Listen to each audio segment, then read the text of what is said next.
Good evening, good afternoon, not goodbye. Hello, everybody. Welcome to my 200 subscriber celebration. I am absolutely thrilled to be doing this. Never thought I'd reach the dizzy heights. And I'm thrilled that a lot of people are already turning up in the chat. We have the wonderful Canadian Spider-Man who'll be joining me in a little while. We have Gomer Kyle, 79, D-Bud Martin, Lord Thoth, Captain Trek, Super Blubberpuss, Macklin Made It is here, the great Zach Brightest Day, Low Spec Linux Laptop, hello to you, and we have the wonderful Purple Valkyrie in the chat, who's always welcome to join, and if I can get you a link, my dear, I will. We have Edge of Time, we have the great Sentient Dildo, E. Clay Thomason, and many others, and I am so pleased to say that a plethora of great guests are going to join me today, and I would say I did have a plethora of gifts. I'm so thrilled and looking forward so much to hanging out with these great people. So without further ado, I will bring in my first fellow presenter today, the mighty Lord Thoth. How are you, sir? I'm great. Thank you very much, and congratulations. This is awesome. I love seeing your channel grow, man. It's well deserved. You have some great stuff. Thank you, my friend. And you know, it's great to have you here because you and I are both prisoners behind the maple curtain. And as you know, there is a Canadian content rule in law here, so we have to have a minimum number of Canadians on the stream. Absolutely. See, Canada. And as you know, we're very compliant people, so we must comply with that law. So thank you for joining me, sir, and it's always been a pleasure hanging out with you. And back at you. Thank you. I would like to introduce guest number 2, and it is the fantastic Brightest Day, Zach, sir. Pegasus Actual. Not this week. Next week. This week. How are you, my friend? I'm doing well. I want to say hello to all the groovy gents and the lovely ladies in the chat, and congratulations to you, sir, on 200. Oh, thank you very much. I appreciate it immensely. You know, it's very hard making 198 YouTube accounts to subscribe to yourself, but I got there in the end. Respect the grind. It's hard work, that. Mm-hmm. No, I always appreciate your channel, sir, and your contribution because, like me, you're a science fiction fan. And it's nice to be a sci-fi fan as opposed to just like a comic fan or a superhero fan, you know? It's always good to have. I like having that little niche. Yeah, me too. And, although I use the Canadian-French niche, of course, but... Me too. But which is why I like to make science fiction videos, about science fiction books, because it's kind of old-fashioned, but that's me, I like it. Mm-hmm. So yes, thank you for joining me. And I would like to bring in another super special guest. He and I had a fantastic stream yesterday about the Beatles Get Back, and hopefully we're going to do a few more of those. It is the man, the myth, the thrusting young artist himself, Mr. Tom Connors. Well, hello. How is everybody doing? Just wonderful, sir. Thank you for joining me. I really appreciate it. Congratulations. Oh, cheers, mate. Glad to have joined you, even if it's just for a little bit. I don't have a ton of time, but I'm glad I got to show up and say congratulations on your 200 subscribers. Is that what we're at? Yeah, it's 200. It's kind of got up to about 225 after our Get Back. So you've brung in a few people for me. You've dragged them in. Thank you. I try. No, I appreciate it very much, mate. And yeah, looking forward to doing more Beatle chats in the near future if you're up for it. Absolutely. Cool. Love talking Beatles and music in general and whatnot. So absolutely. Alrighty. Thank you. And thanks for joining me. So I have another backstage guest I'd like to bring in, and I'm knocked out by all you guys being here. Thank you. It's another one of my favorite YouTubers. The man that, unless he tells you it's a conspiracy, it's not a conspiracy. It's Mr. Wes Moody. Hey, everybody. It's good to be Wes. here. Good to see you, Lord Thoth. Good to see you, Brightest Day. Good to see you, Tom. And that 70s rock fan, congratulations on 200. Thank you, my friend. It's not a conspiracy. I made it. All right. No, it's really cool. And, when I set out on this YouTube journey, and I'll talk a little bit about that in a while, it was really just me hanging out, watching stuff. And then all of a sudden you find yourself doing this. It's seductive, I've got the Latino slant mug there. And one of my major YouTube buddies, my day one YouTube buddy, we've been chatting online since I can remember and getting into this thing, is about to join us too. It's the fantastic Mr. Darius MÜnchausen. Hey, hail. Hail, my buddy. How are you? Hail. Hey, you were my first friend on YouTube. Yeah. Well, you're not allowed to have any others. That's it. Just me. I'm jealous. I'm a jealous guy. It's been over a year. That you telling me to leave? No. It has been over a year. It's I have a very lengthy and dull YouTube story, but many years ago when YouTube started, I think it's probably back in like 2006, 2007, I actually had a channel then under the name Blind Summit.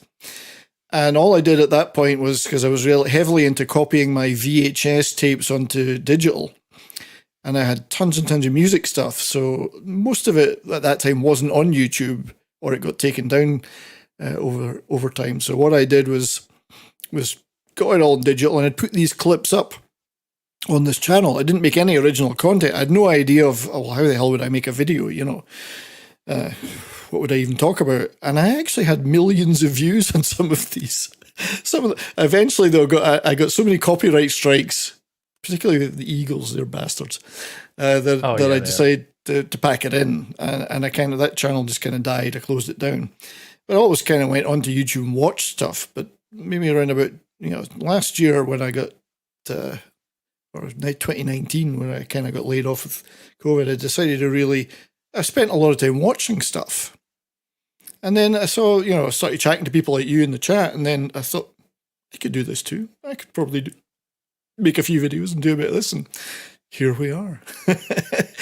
So, yeah, it's been a fantastic journey, and like yourself, you and I have learned along the way how to do stuff. So I appreciated your support. Yeah, well, we've had a lot of help. We get by with a little help from our friends. That's right. We do get by with that. And I found that we talk about this as a fellowship, and it really is, I mean, I've met so many fantastic people. Everyone's always willing to help. We don't all have the same type of content, but we all, support each other's. I think I just lost somebody. I don't know who it was. Yeah, Wes Wes has dropped out. disappeared. Hopefully, he's back. Yeah. So, that level of support is fantastic. You just reach out to somebody and say, could you help me figure out how to do this bit of editing? Or could you help me make an overlay? And people are there willing to do it, and we're all willing to back up each other's shows and get on stuff and watch each other's content and leave derogatory comments and, Oh, I think that's just because, at the core, we're all just regular people. Like, there's this aura and mysticism about having a YouTube channel, and even the largest channels, we're still just people. So, no, I think that's a good point. I mean, I would never. I just say about myself, I'm just a fan. I'm just a guy. I'm into stuff. It doesn't mean I'm an expert on it. It doesn't mean I know anything more about that or life than anybody else. Although I've probably got some longer experiences than some people in terms of time, but we're just people, and you meet good people here. We've formed this great. I think it truly is a fellowship. I think West is knocking at the back door again. Is he? That's what the actress said to the bishop. I've used that one now. I can't use it again. I thought that was what the bishop said to the altar. Oh, wait, never mind. Yes, indeed. That's a whole different rabbit hole to go down. Thanks for coming back in, Wes. But I've actually got another backstage guest knocking at the door, and it's another famous wrench of wrenches like Lord Thoth. It is Mr. Just Another Red Shirt. Hello there. And Hey. congratulations. Hey. Thank you, sir. Thank you for joining me. You too have been one of my buddies on YouTube for a long time, and I've appreciated everything you've done, and I always enjoy hanging out in streams with you, sir. Oh, the pleasure is certainly mutual then, because I've enjoyed every time I've had a chance to stream with you.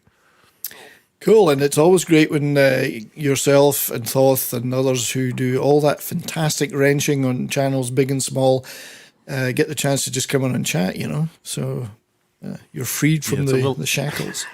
It's a little less stressful, usually. A lot less stressful, actually. Yeah. I'm waiting for the bots to start here so we can start doing double duty. I know they've not started yet. Where are they? Hey, count your lucky stars, man. Yeah, I mean, I'm Yeah, clearly exactly. I'm not important enough yet. That's the thing. So, but one day perhaps, then you know you've made it. When you've got bots and you got people trolling you, you know you've made it. Well, I don't have those yet, so I'm just one of the little guys. But yeah, it's been great to. I mean, when I was watching YouTube videos, I was watching a lot of or uploaded videos. It was a lot of space stuff, a lot of science-based stuff, some political stuff. Like really got into guys like Razorfist and Styx, Lionel Nation, Paul Joseph Watson. I was watching a lot of that stuff, and also a lot of long space stuff. And then I kind of kept getting recommendations for these guys, like this guy called Nerdrotic, you know, or Nerderotic as he says, but there's no extra E in there, Gary. I hate to tell you, it's Nerdrotic. But anyway, started watching those type of videos, a bit of Geeks and Gamers, and then, you know, early days Critical Drinker stuff, and thinking, this is really good. These guys are making some great stuff. And then I never thought of watching live streams, really. It was like, why would I want to sit and watch these guys just talking away there when I could be watching a movie or watching whatever? And then I just kind of dropped into one or two of them and I thought, my God, this is good. And then you realize that down the side there's this thing called a chat. Right? And you start going, okay, well, I'll just type something in here. And before you know it, someone responds to you. And that was it. From there, I was hooked, you know, just... And that's what you have to tell people a lot when you try to explain things like Twitch. It's like, why would you want to watch someone play video games? Like, it's so much more than that.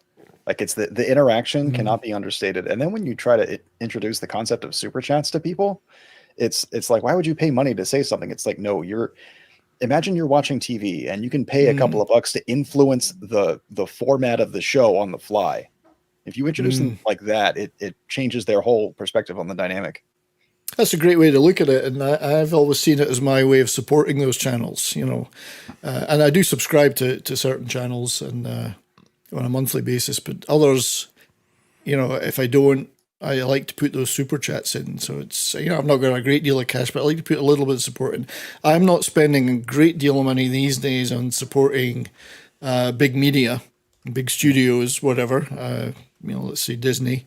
So I'd like to put that money where I feel it does the best, makes the best influence, and supports people like, you know, you guys who are making great content, you know, and stuff that I'm watching. That's my way of contributing, you know, and I think it's better put there than it is into some Hollywood studios pocket who's churning out crap, you know. Well, I mean, with the way tax revenue gets flowed around, it's going to wind up there eventually, right? Yes, was it ESG or whatever they call it, but or bailouts, corporate bailouts. Oh, but yeah. yeah, so I think we all support each other in those ways and buy the odd product, you know. But so that was really it's like a drug. It's a gateway drug, you know, live streaming and then you're chatting and then the super chats, and before you know it, you're hooked. And you can make real friends. Yeah. Well, you can. That's the best part of it. That's right. And you jump into a chat and someone will say, hey, do you want to join me online? And before you know it, you're in there shit talking and getting people banned. Yeah, it's always Get that fun. posting chat. Try not to do that. But yeah, and for me, this has been a learning curve too, because I've gradually got better at making videos and doing the intros and whatever, and using stuff like, I use Cyberlink Power Director, and I'm starting to feel those are looking quite good. But this was the final frontier for me, was doing more live streaming, and here I am with 6 other people on a stream going, oh, I've got buttons here I can press. I can control that stuff, you know. I'm in command. Yeah, just don't hit the back button. I learned the hard way on that one. That's right. Bang, stream gone. Avoid almost all red X's. Yes. Yeah, well, this is what I'm worried about. Like, maybe I'm talking here, nobody can hear me, or maybe the screen isn't on, or. But yeah, that's been my kind of journey, and I've met just so many great people, so many great channels. You know, ways obviously, Tom, you're on. You know, I've got all Midnight Sage. Mead Radio is a great example. If I give Tom a super chat or whatever, he'll go and find that record for me and he'll play it. It's fantastic. And I try and challenge him with some obscure stuff sometimes. So Well, and the beauty of it is that Amazon has made it really easy to find some, but like if it's out of print or out of license, you're kind of like shit, you know, because I hate to go through other means, but yeah. yeah, it's an interesting thing because I obviously make a lot of stuff about music on my channel. I'd like to make more, but you can't play any. I know. Well, and that's the thing is like, you know, eventually it's like a shooting star stream. I get to get away with it for about 2 hours before they start shutting me down. And then basically, like I said, I try to go through the legalist means possible of getting the music. So unlike actual radio, chances are the artists are actually getting some money when I do it comparatively. Because I don't know if all y'all are kind of aware of this, but ASCAP was busted recently for never actually really paying the artists, or at least not the amounts they were due. Color me shocked. Yeah, Absolutely shocking. I can't believe that. Well, isn't this the age-old tale, though, of artists being ripped off by record companies and publishers? Yeah, yeah. And I think this came about because like bars started like questioning this, so I think there's some big civil suit going on or something or other, but I have no idea. But it all boiled down to like between the ASCAP, the bars paying, and the radio stations paying, and then the artists not seeing a dime of it or very little of it, you know. And then it all like coalesced with like the radio streaming services where the artists were lucky to get like a half a penny every time a song was played or whatever. Yeah, and there's multiple tales from rock history of bands that were selling millions of records and were living in their cars or in their mother's spare bedroom, and they didn't have a pot to piss in. You know, it's just such a common tale. So it's good to see that things haven't changed in the music industry. Wasn't some of that the British tax code in the 70s and 80s? Well, the British tax code didn't help. Given that at one point it was 98 or 99 pence in the pound, which is what George Harrison sang about on Taxman, of course. Right. Well, that was 95 when he wrote Taxman. Yeah, and then it actually got a bit worse than that. One for me, 19 for you. So That's 5% right. you got to keep. But what it did spawn was a generation of rock stars who became tax exiles. So the Stones fled to the south of France, and others fled to other parts of the world, and then became debauched, and then it provided lots of material for books and albums in years to come. So, Yeah, was it Exile on Main Street the result of that? Down in the south of France, yeah, and they recorded that in like the basement of some sweaty old broken down French chateau. The tales are legendary coming out of there. I was going to say, this reminds me of a Looney Tunes cartoon where he's like, 1 for you, 1 for me. 2 for you, 1, 2 for me. 3 for you, 1, 2, 3 for me. That's right, yeah. Yeah. No, it was definitely punitive taxation, and of course it drove people away. I mean, it's counterproductive. There's a curve, and I can't remember the name of it. Redshirt probably knows where there's a point on that curve where if taxation becomes above that, you actually take less money in.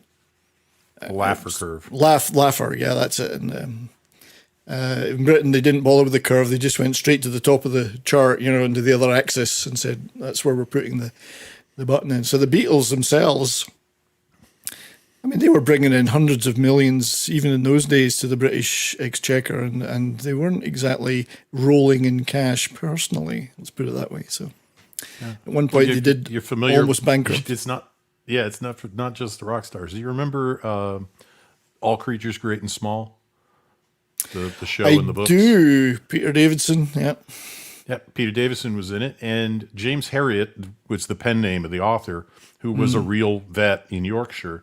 When he wound up in the 95% tax bracket due to royalties on the books and then the BBC program. And he went to but he remained steadfastly refused to leave England. So he was paying 95% of his income in taxes every year. And he went to some writers' symposium and was shocked to find that he was the only British writer still living in Great Britain. Mm-hmm. Everyone else who was a writer, successful writer there, had left the country and was a tax refugee. So yeah, he would have been he was a wealthy man, but he would have been fantastic. He would have been J.K. Rowling wealthy had it not been for the punitive taxes he paid for all those years, 20 years. It makes you wonder why bother, but especially as the politicians that are making those laws were probably bypassing them themselves somehow. But and this was back in the 60s, of course, Harold Wilson's day. And but of the Beatles, Paul McCartney's never been a tax exile. He's quite proud of that fact. He never actually officially declared his residence as anywhere other than Britain for tax purposes. Right. So he said it did work against him. Came better over the years when they reduced that. And not to say he didn't use tax laws to do other stuff, but he never actually became a tax exile. So you got to keep Her Majesty. And she's the Canadian boss too. Got to keep her in, palaces. So. God save it sounds like she's not. It sounds like she's not going to be her Majesty too much longer, based on the news reports. Yeah, I mean, we've kind of all been waiting.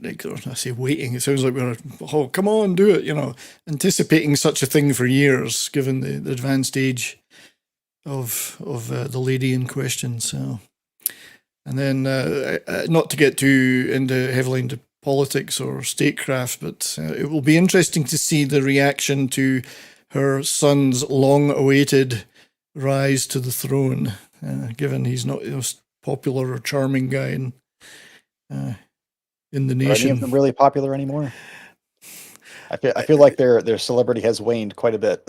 Yeah, well, there's a famous anecdote, and it's probably a clip on YouTube somewhere. When Princess Margaret died, the BBC went onto the streets of Glasgow and interviewed people, and they went up to this old Scottish boy and said, how do you feel about Princess Margaret's death? And he said, I'm overwhelmed with indifference. So, I always loved that comment, that who cares, So. Anywho, so I did have a few bits and pieces lined up to talk about. I don't know if you guys would be willing to bear with me while we covered a couple of things. As long as it's nothing too controversial, I think I'm okay. You don't do controversy, do you, Wes? But he doesn't stop doing controversy. No. That's the problem. Yeah, I have very vanilla content on my channel. Yeah. Always. So yeah, that's right. Yeah, it's vanilla ice. But, that's nice, baby. I wanted to have a little chat, if you guys don't mind, about some of my favorite things of the year.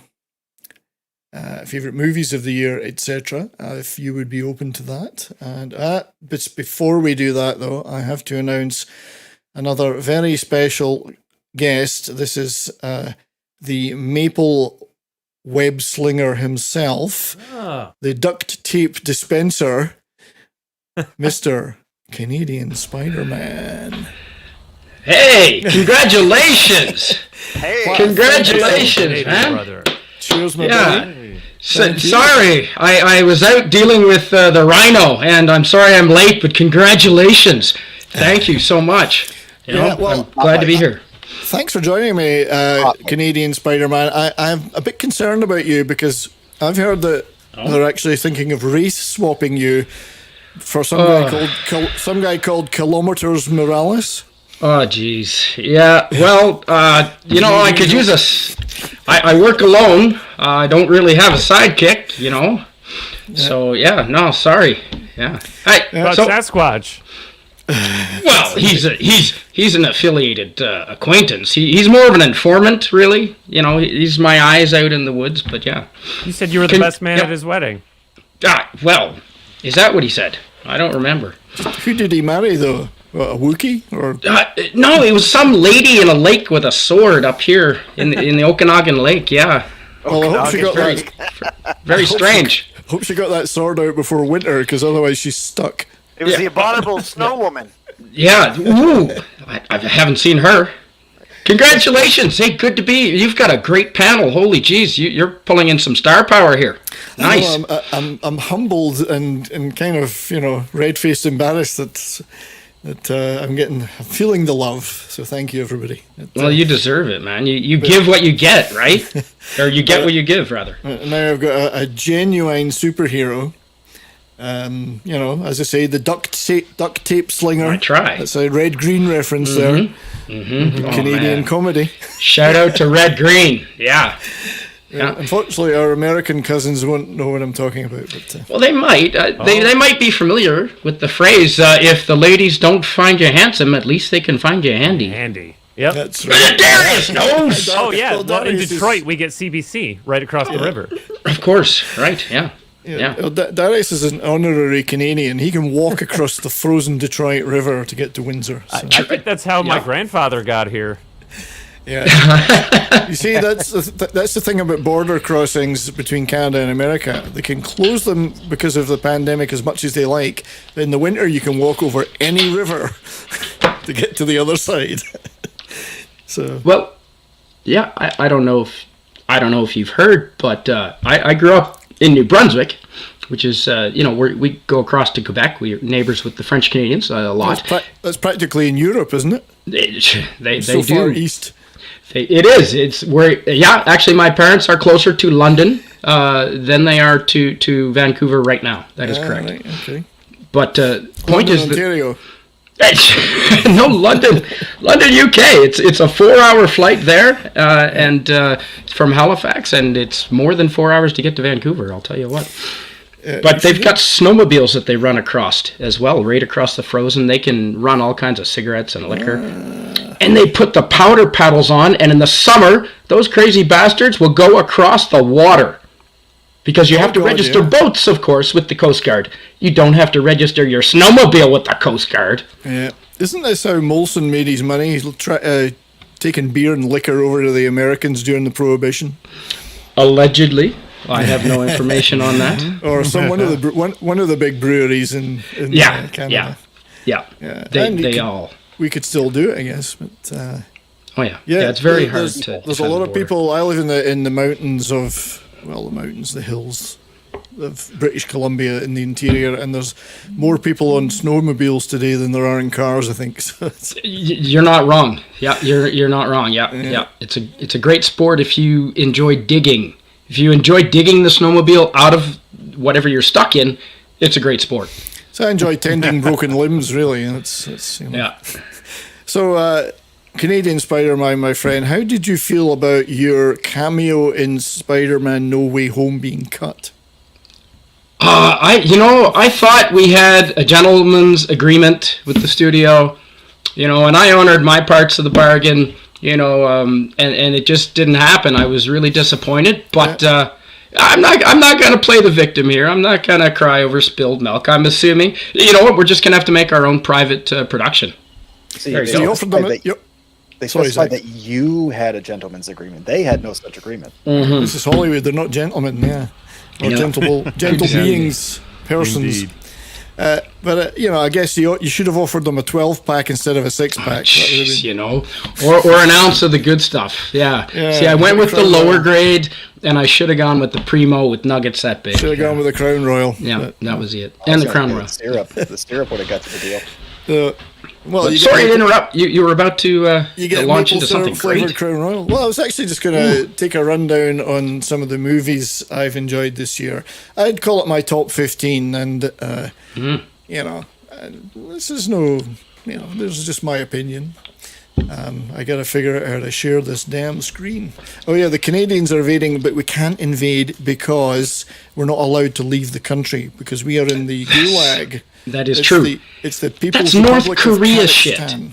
That's North Korea level. This is Kazakhstan. We can't go anywhere. So we can't even go to the movies right now. So Well, At least the hotel is a little bit better than the camp they have in Australia. Not that's saying much. well, they're all hot and sweaty. We've got the opposite problem here. It's cold. We're frigid.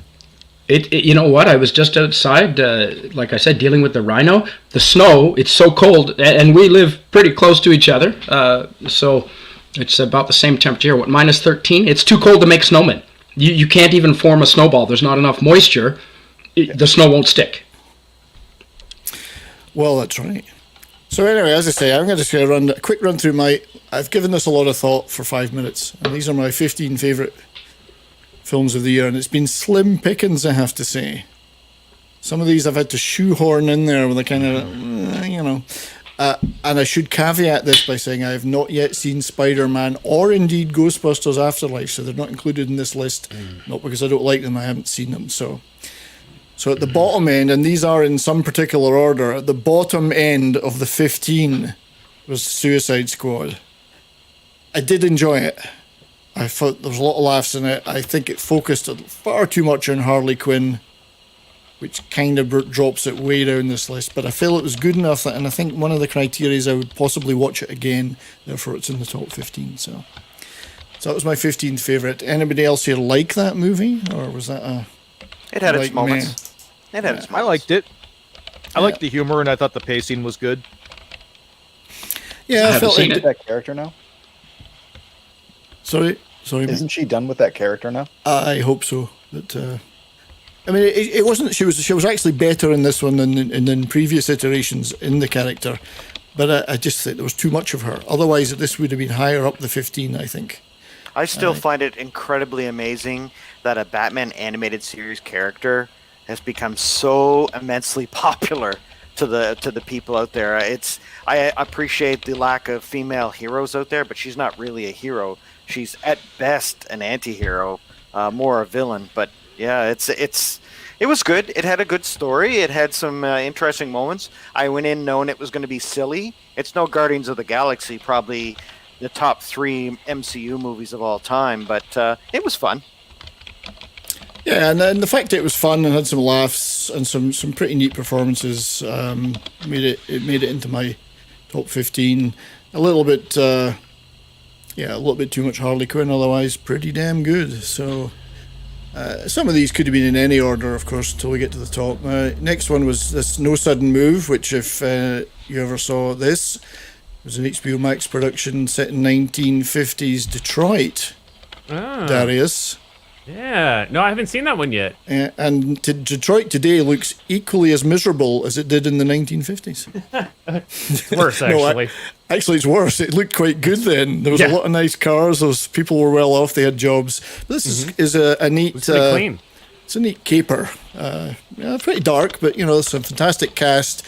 Not that keen on David Harbour. I could have done without him, but the rest... Not a fan. All right. He's shut his mouth. It was nice to see Brendan Fraser. He's in it, and it's very engaging. It's Steven Soderbergh, so it's always going to be good.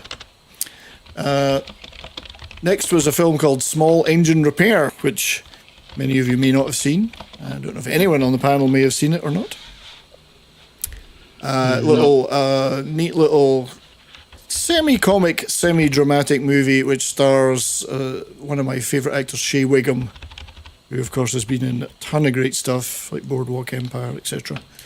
And he plays a really neat character in this. It's like about three buddies who are kind of get dragged into some illegal shit around the garage that one of them owns. So if you ever get the chance to see this neat little independent movie, and it does feature some toxic masculinity, so be warned.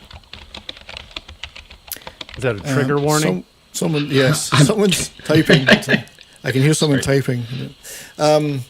Next one up, I'd say, was Jason Statham's appearance in Wrath of Man. I mean, Guy Ritchie is always great.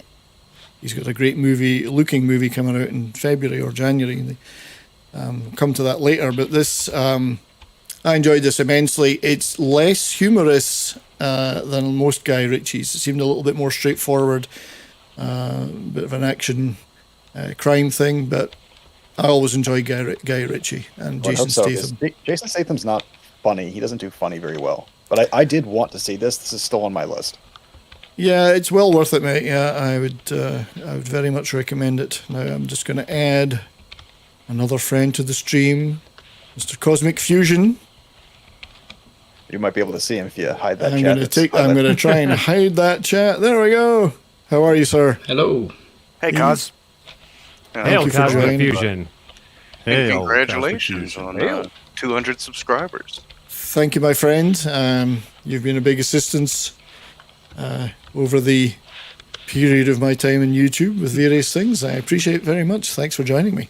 Absolutely, man. Glad to be here. Cool. Flipping forward to the next one, it was Pig with Nicolas Cage. I enjoyed this immensely. Not what I thought it was going to be at first.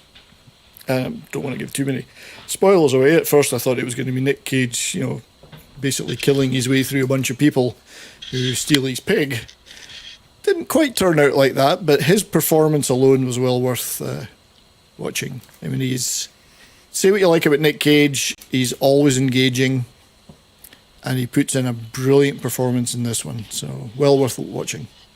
And it's kind of got a Fight Club type thing going on in it, which is quite interesting. Interesting. I'll have to check it out. I loved Leaving Las Vegas, although that can be kind of a downer sometimes. Yeah, that's not exactly the comedy hit of the year, is it? Kind of a downer. That's right. Yeah, kind of a downer. Kind of, just a little bit of a downer, But no, this one's not exactly. I wouldn't say it was a comedy. It's a pretty serious film, but his performance is intense and it's really good. That's what I heard, is that this was not what you expected. It's not. It wasn't. I thought it would be more of an. I thought it'd be more of an action thing, and it wasn't. It was much more of an idiosyncratic drama. But his performance is great in it. It's well worth it. Another one I enjoyed, mainly because of the performance, is Matt Damon in Stillwater, which based on a true story. Oklahoma oil worker goes to France to try and get his daughter out of jail, where she's in jail for murder. And true story, but everything in it is not quite what it seems like, and you kind of catch on to that pretty early, that her protestations may be a little bit too much. But he's her father. He's going to do what he can to get her out, and but it's really, again, it's a great performance from him that makes it worth it. Moving slightly forward, we have Lansky, which wasn't that long ago that came out on, I think it was Netflix, or was it Amazon Prime? One or the other.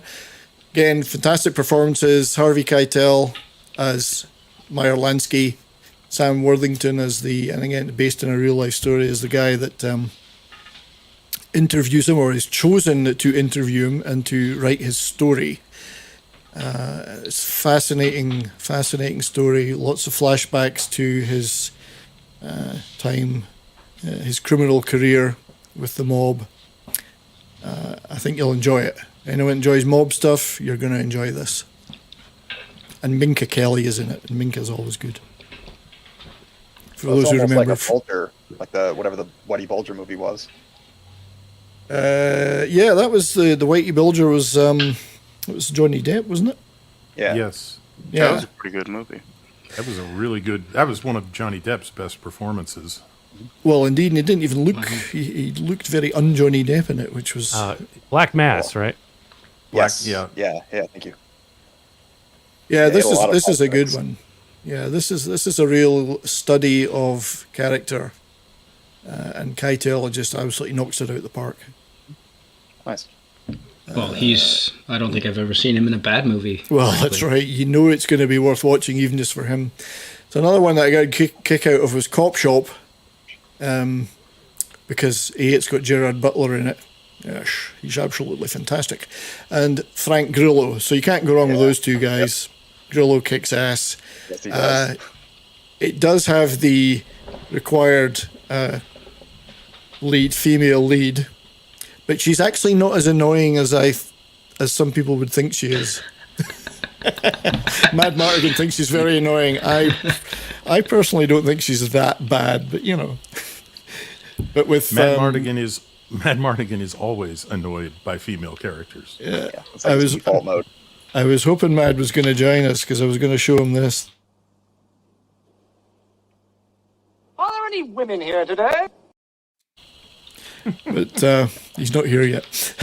So anyway, this is well worth it, especially as I think it kind of leaves it a little bit open for certainly Gerard Butler to possibly play the same role again, and I'd certainly like to see a movie just about his character in this, because he was cool as fuck, I think. So neat little thing. It's got shades of Assault on Precinct 13 going on in it. Maybe not quite as big a battle, but it's similar. And the guy that plays the villain in it, and his name escapes me right now, Texan guy that was in *Halt and Catch Fire*, he's just fucking awesome as the bad guy. Excuse me. This one's for Tom.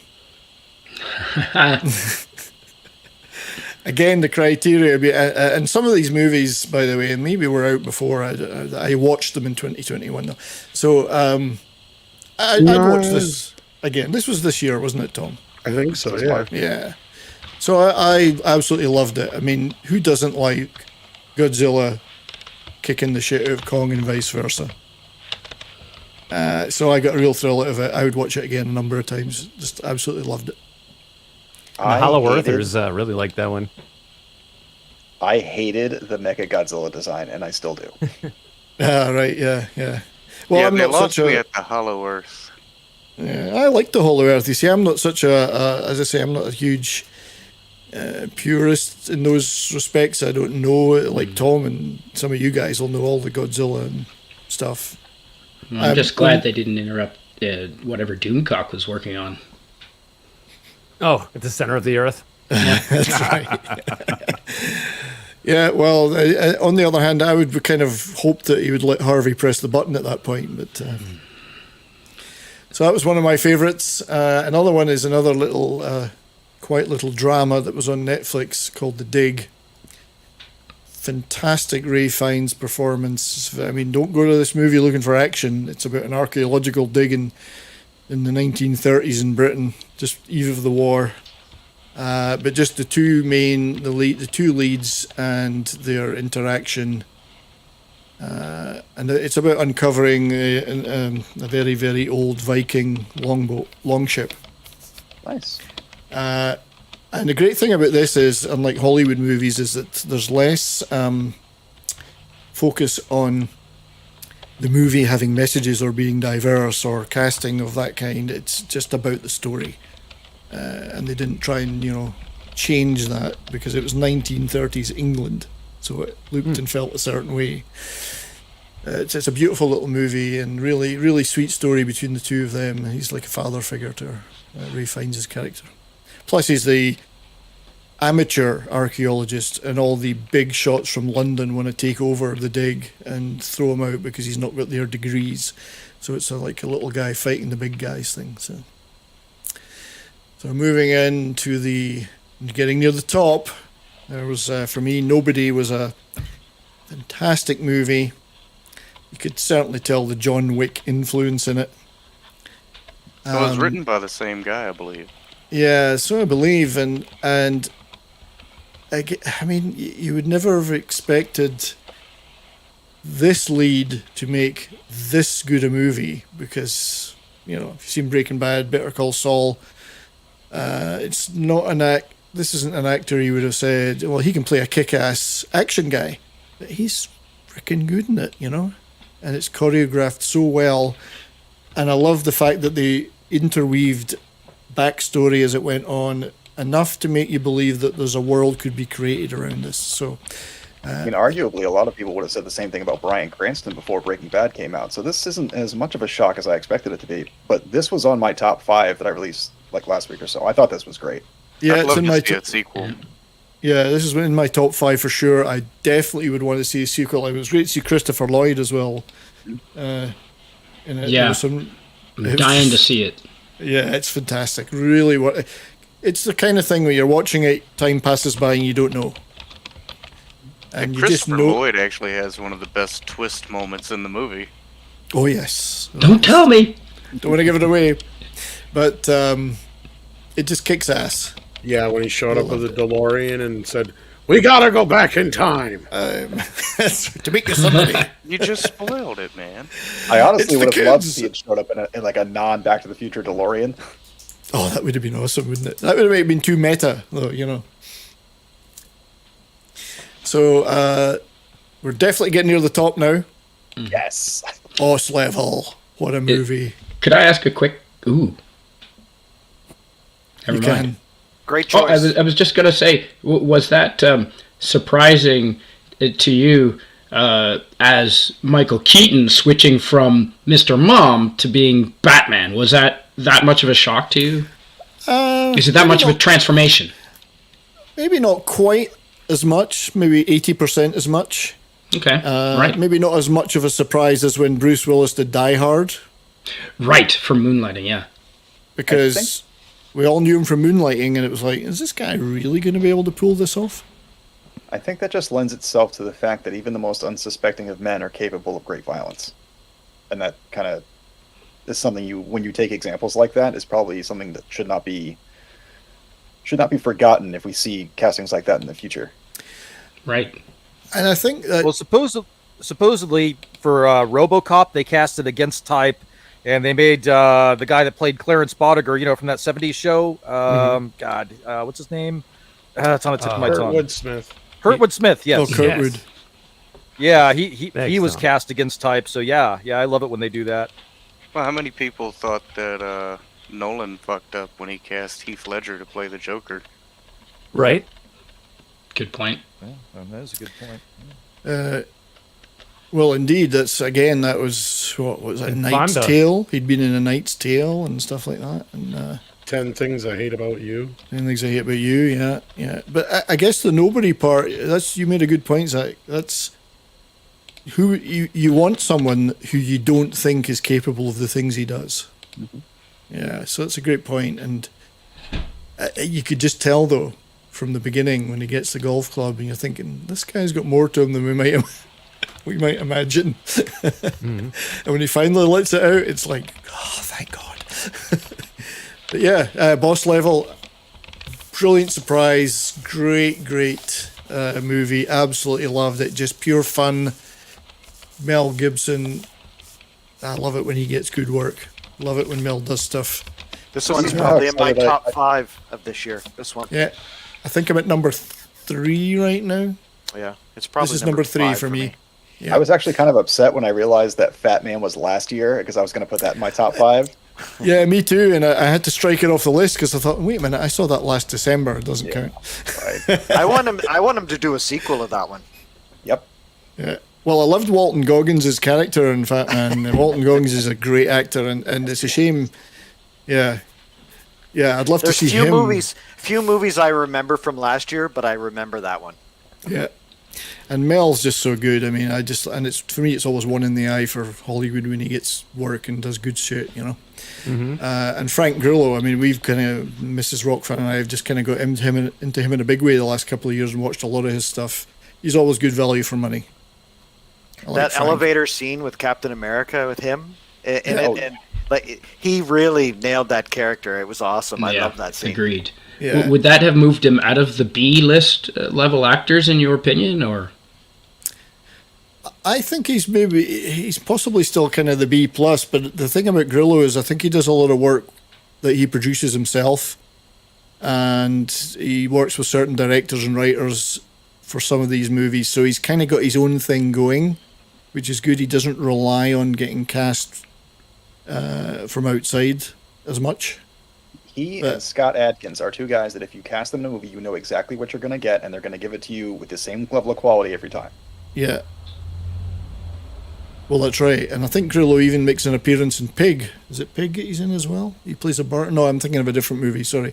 There's a couple of movies he's popped up in that were quite unusual this year. So I wouldn't say he was A-list, but for me, he's like one of the big surprises of the last year or two for me when I really found out who he was and started watching his stuff. And this one's kick-ass. He's brilliant. Yeah, he's not going to win. He's not going to win an Academy Award. He doesn't have a wide range, but he's good at the range that he does perform in. He was in the Hitman's Wife's Bodyguard. Yeah, he knows his lane. He does, and he stays in his lane. And this, and again, this movie doesn't seem to me. It didn't seem to have too much forced messaging. It didn't have any forced messaging or any of that in it. It was just a good old kick-ass action movie, Like a callback to the 80s almost, or yeah, a little 90s, bit, yeah, to a certain extent, yeah. Although it had that slight sort of science fictiony twist in it, so element to it. Was this a video game movie? No, don't think so. It had video game concept in it, but I don't think it's based on a video game. Right. Well, that's just what I meant. Based on the graphics and the title, it kind of has like a Scott Pilgrim kind of vibe in that poster. I would say it's, Zach, would you say it's got a little bit of a sort of, not Groundhog Day, but absolutely Groundhog Day. I think the advertising had more of a video game feel than the movie does, just based on the name and the graphics used. But it's definitely like Groundhog Day meets not quite John Wick, but it's that kind of movie. And as far as the message goes, I don't think we should. There's probably a very slim chance that anything that Mel is in the next few years is going to involve the message at all. just a safe bet on my part. No, and that's a relief. I think that's there's a science fiction element to this one which I liked. So, as a kind of a plot device, let's put it that way. So I think that was my number 3, that was my number 4. Number 3 was this great little movie, and I'm sorry the screen's a little on the small side. Old Henry, which I only saw recently. Western starring Tim Blake Nelson, and a great performance by Stephen Dorff as the baddie. Is this the one Matt Mardigan's always talking about? Well, he's only talking about it because I told him about it. I thought you might say that. How old is keeps Stephen trying Dorff? to deny. This is a great little Western. It feels like Unforgiven in that sense. It's not quite as elegant as that movie could be in its soundtrack and cinematography. It's much more closed down in a smaller sets, but it's a brilliant little movie with a fantastic twist at the end. And again, ain't no messages in this film. It's a good guy and a bad guy.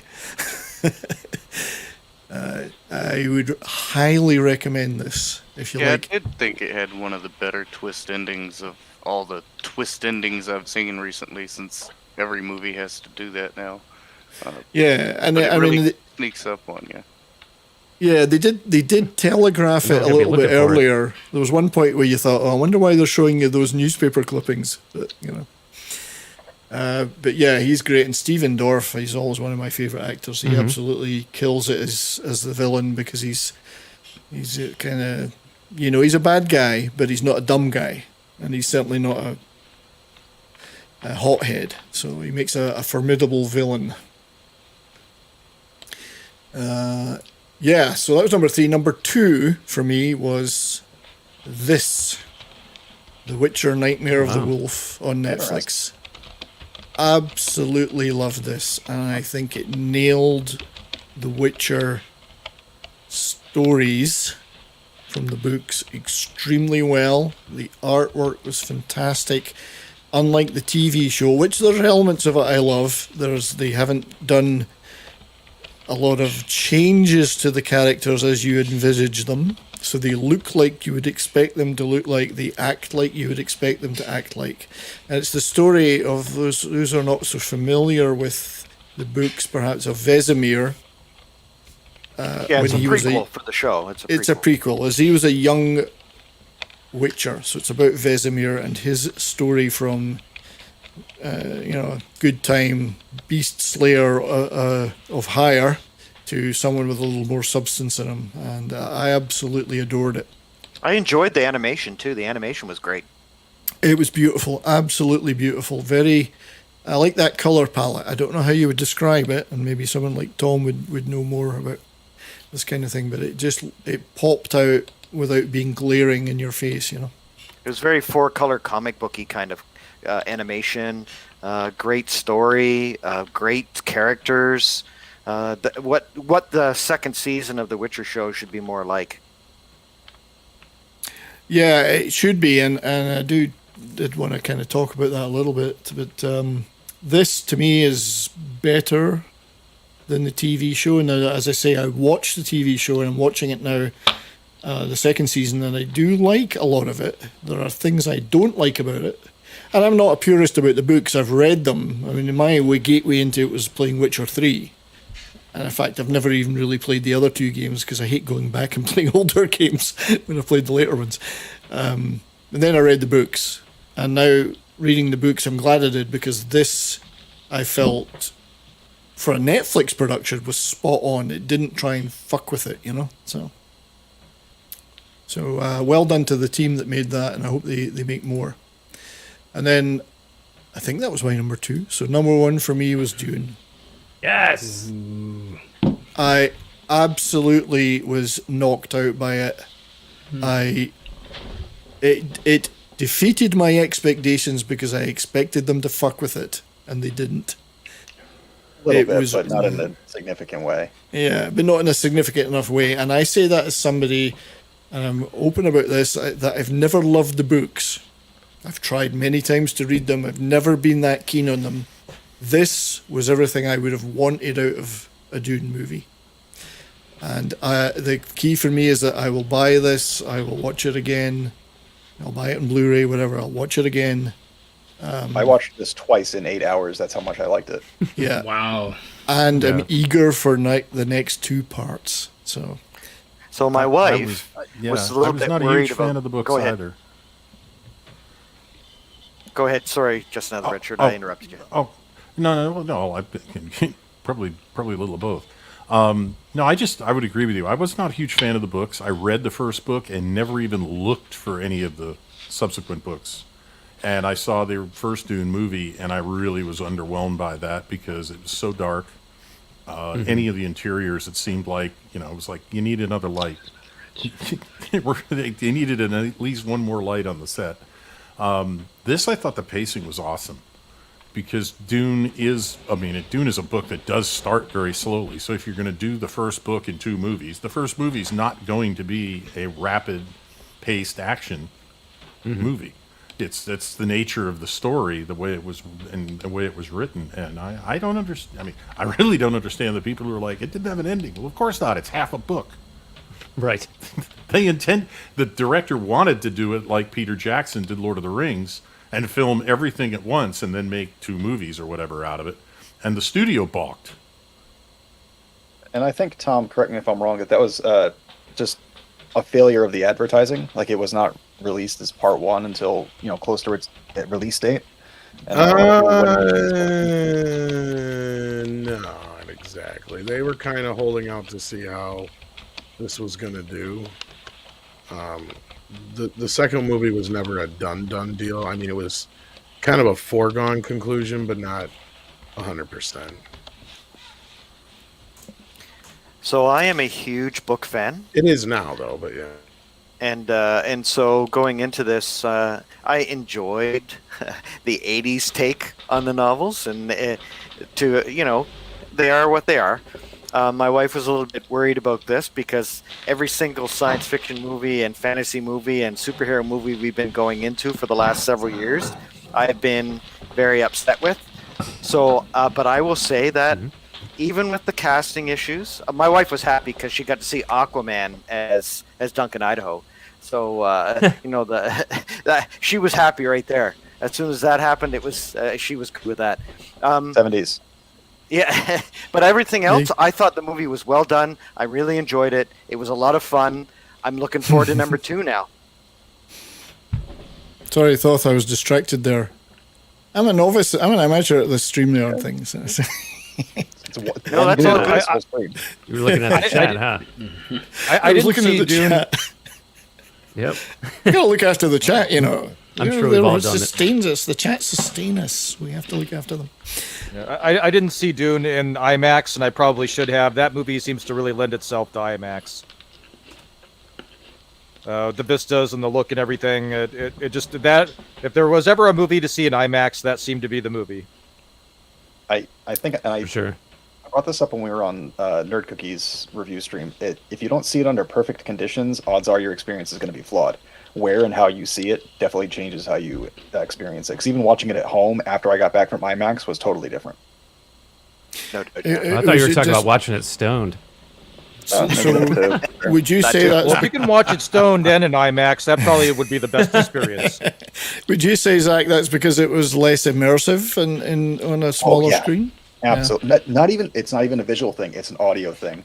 This is the one thing I always harp on when I talk about this movie. The physical nature of being able to feel the sound permeate through your body is key to the experience, in my opinion.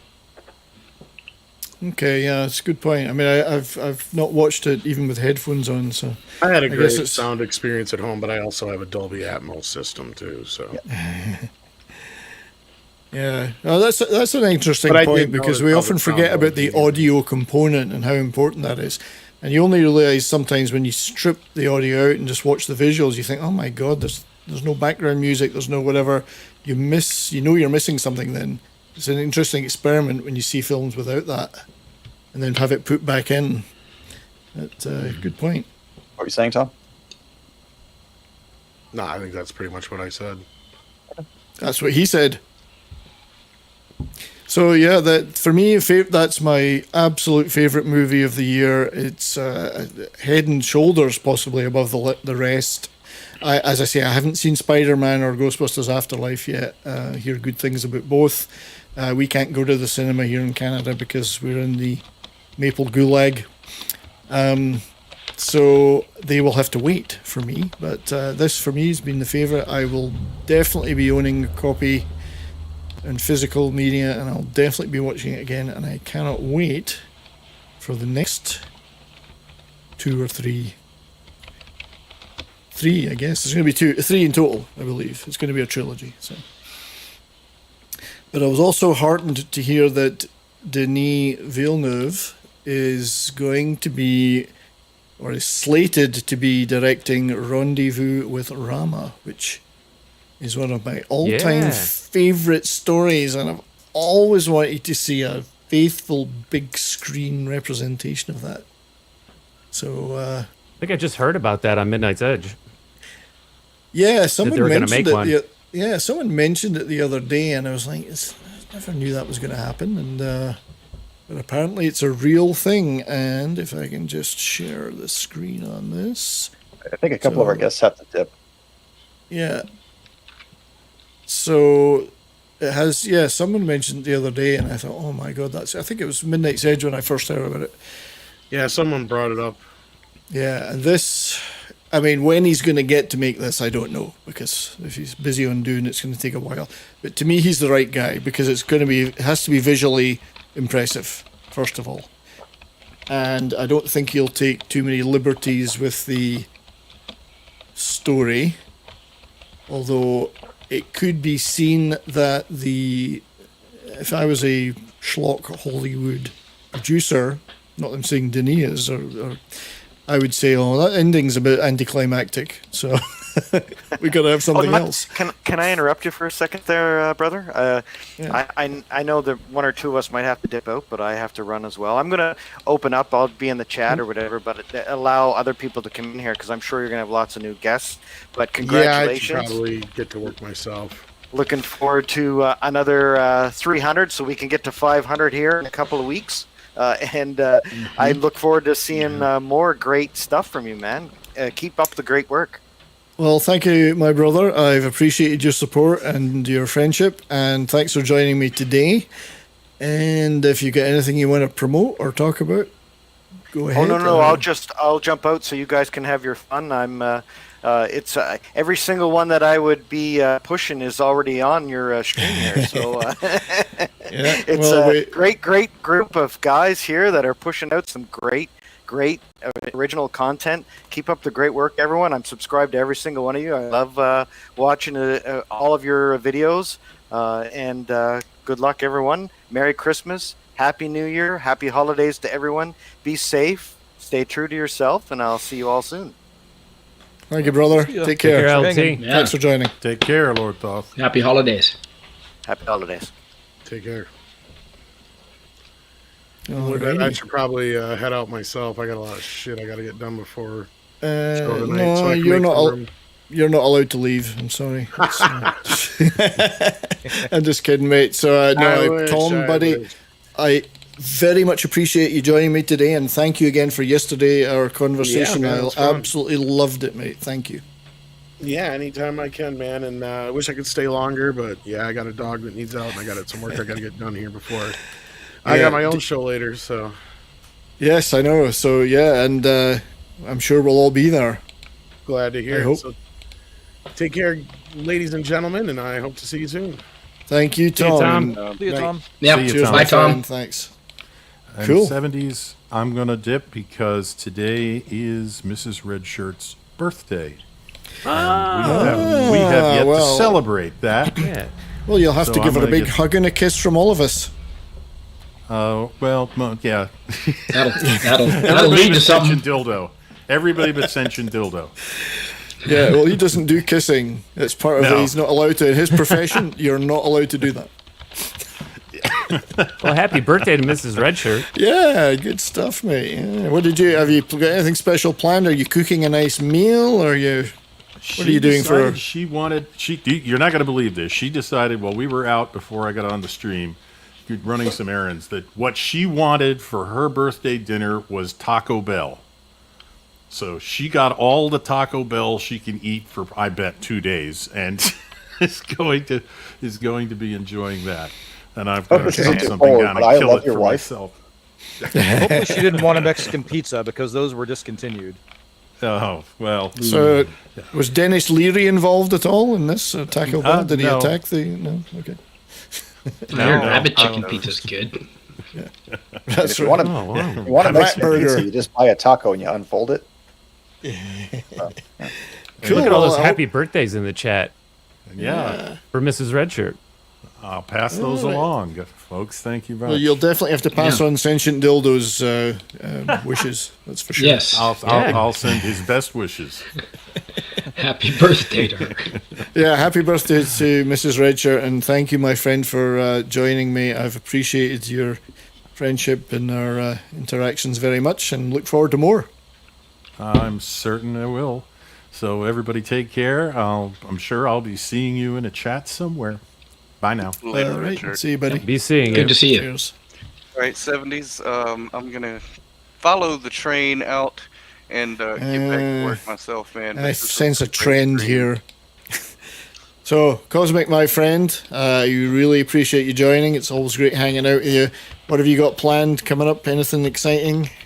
As soon as I get moved into the new apartment, I'll be making new content, new game streams, new movie review streams. Be doing all kinds of new stuff, and I'm always open to do editing work if anybody needs some of that done. So find me at Cosmic Fusion, and you can find me on Twitter at Fused Cosmos. All right, my friend. Well, have a great night, and thanks again for joining me. We'll see you soon. Thanks, man. Y'all take Okay, care. mate. See you, Cosmic.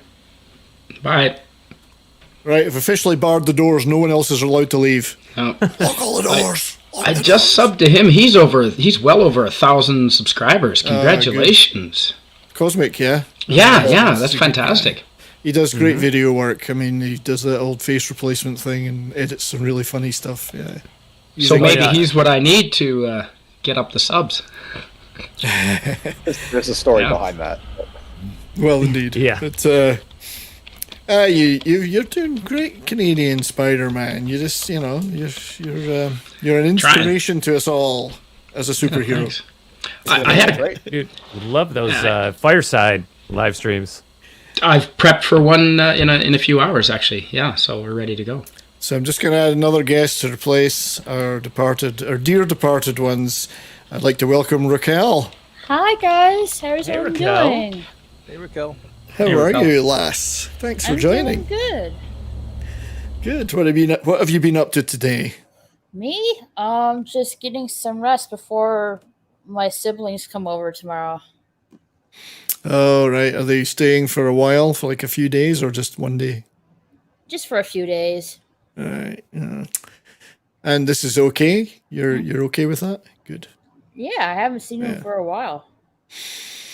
Good. I get along with 2 out of 3 of my siblings. Yeah. Well, you know what Meatloaf says. I get along with all mine. I don't really speak to them very often. It's distance and age and whatever. But funnily enough, I get along with my sisters better than my brother. He's just like you never hear from him. So isn't that weird? You think it might be the other way around, but no. Anyway, thank you for joining us. And Thanks for inviting me. yeah, no problem. I was just talking about what I think is fantastic news, which is the Denis Villeneuve getting. I mean, whether or not it says it's getting ready to take on directing duties on Rendezvous with Rama. So things can change, obviously, but I'm hoping this one will remain and he stays in place because I think he's the right guy for the job. And I've always wanted to see this made into a movie. And as it says in this article, Morgan Freeman is going to be named as a producer because he's actually had the rights to this for a long time. He's tried several times to get it made. Just how closely he's going to be involved with this, I don't know. But he certainly obviously has to be name checked because he's got the rights. So, yeah, nothing. I don't think anything's been mentioned about timeline or actors, but And you have a review of this book on your channel. Did a video about this book, yes, when my I'd just like to I think it's Courtney is just about to drop off or has dropped off. Thanks for joining, Courtney. Absolutely appreciate you being here. We will see you soon. See you, Courtney. Yeah, I did this is the kind of, and it's an interesting one. I wanted to do a video about this book because for me it is a seminal science fiction novel. It's certainly one of Arthur C. Clarke's best. But the fact that it's not as well known as it could be because it's never been made into a movie or a TV series. And so it's one of those properties that's, if you're in the science fiction fan like Zach and I, absolutely know it very well. But normies, and I don't necessarily like that term, but other people in the street might not have heard of it. They've heard of 2001, obviously. Maybe not heard of this. And yet for me it's, I mean, I actually enjoy it more than The Sentinel, which was the story 2001 was based upon, and then he obviously Arthur C. Clarke did the novelization of 2001. I prefer Rendezvous with Rama. I think it's actually a more exciting story. 2001's very cerebral, has its moments, of course. Open the pod bay doors, Hal, whatever. But this is, to me, is a story with a ton of potential and the scope. Well, for those who don't know about it, the basic outline is large object enters the solar system from interstellar space. First, it's assumed it's an asteroid, but when it gets a bit closer, they can see that it's clearly artificial. So naturally, everybody on Earth wants to get in there, all the powers, and see what's going on inside. Are there aliens in it?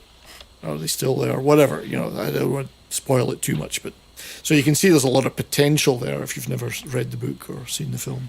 And it would be very cinematic because the descriptions of the cylinder, which looks like an asteroid from outside, it's a certain length, a certain diameter, descriptions of it and the layout inside would be, if you have the right effects, would be fantastic. So, and maybe it's better it's waited till now to be done.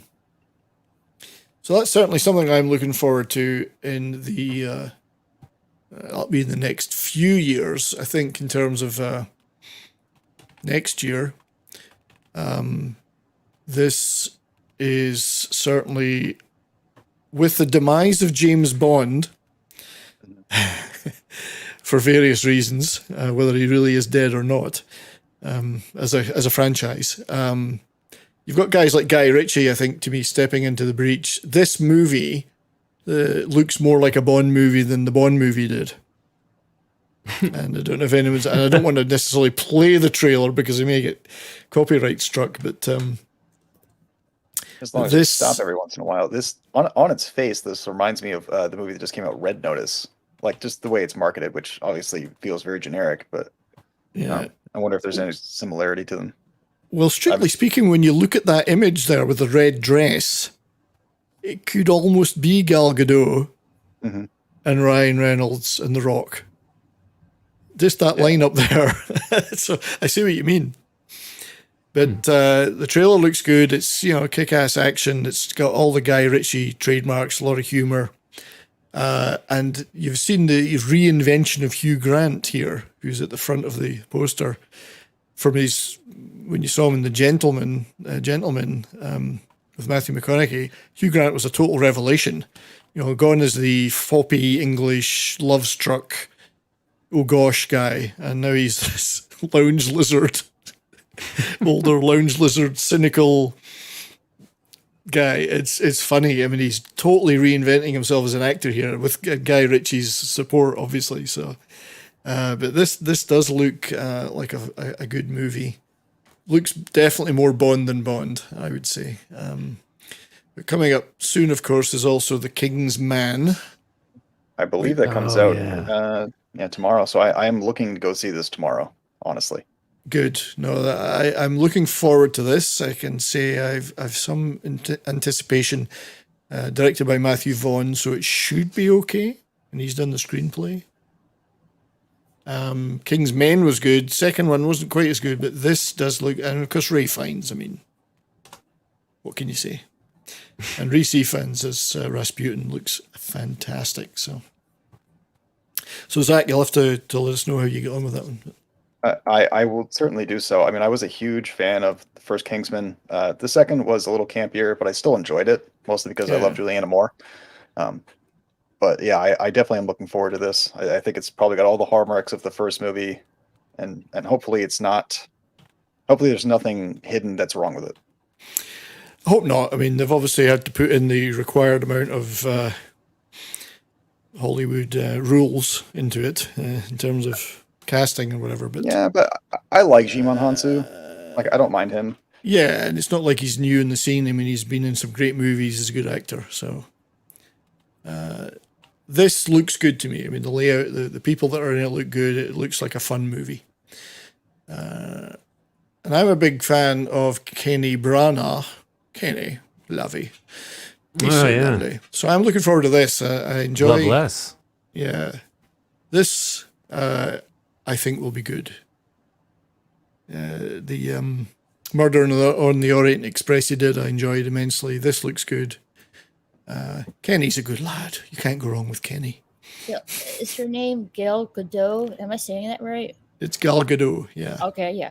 Have you seen the that Netflix movie of her with Red Dwayne Notice? Johnson and Ryan Reynolds? I think it's called Red Notice or something. Red Notice, yeah. Yeah, it was good. It was good fun. Yeah, it was really an enjoyable film. Yeah, and I'm all for that. I like, it's nice to have some movie that's just fun and a good romp and a bit of a heist thing. And, the guys, they played their characters well. Ryan Reynolds always plays Ryan Reynolds, of course, so you know what you're going to get. Good Canadian kid. And Gal Gadot was great in it. She looked good. I mean, it sounds terribly sexist, I know. But she was really good as a villain and all these little sneak attacks she would put up with the fly.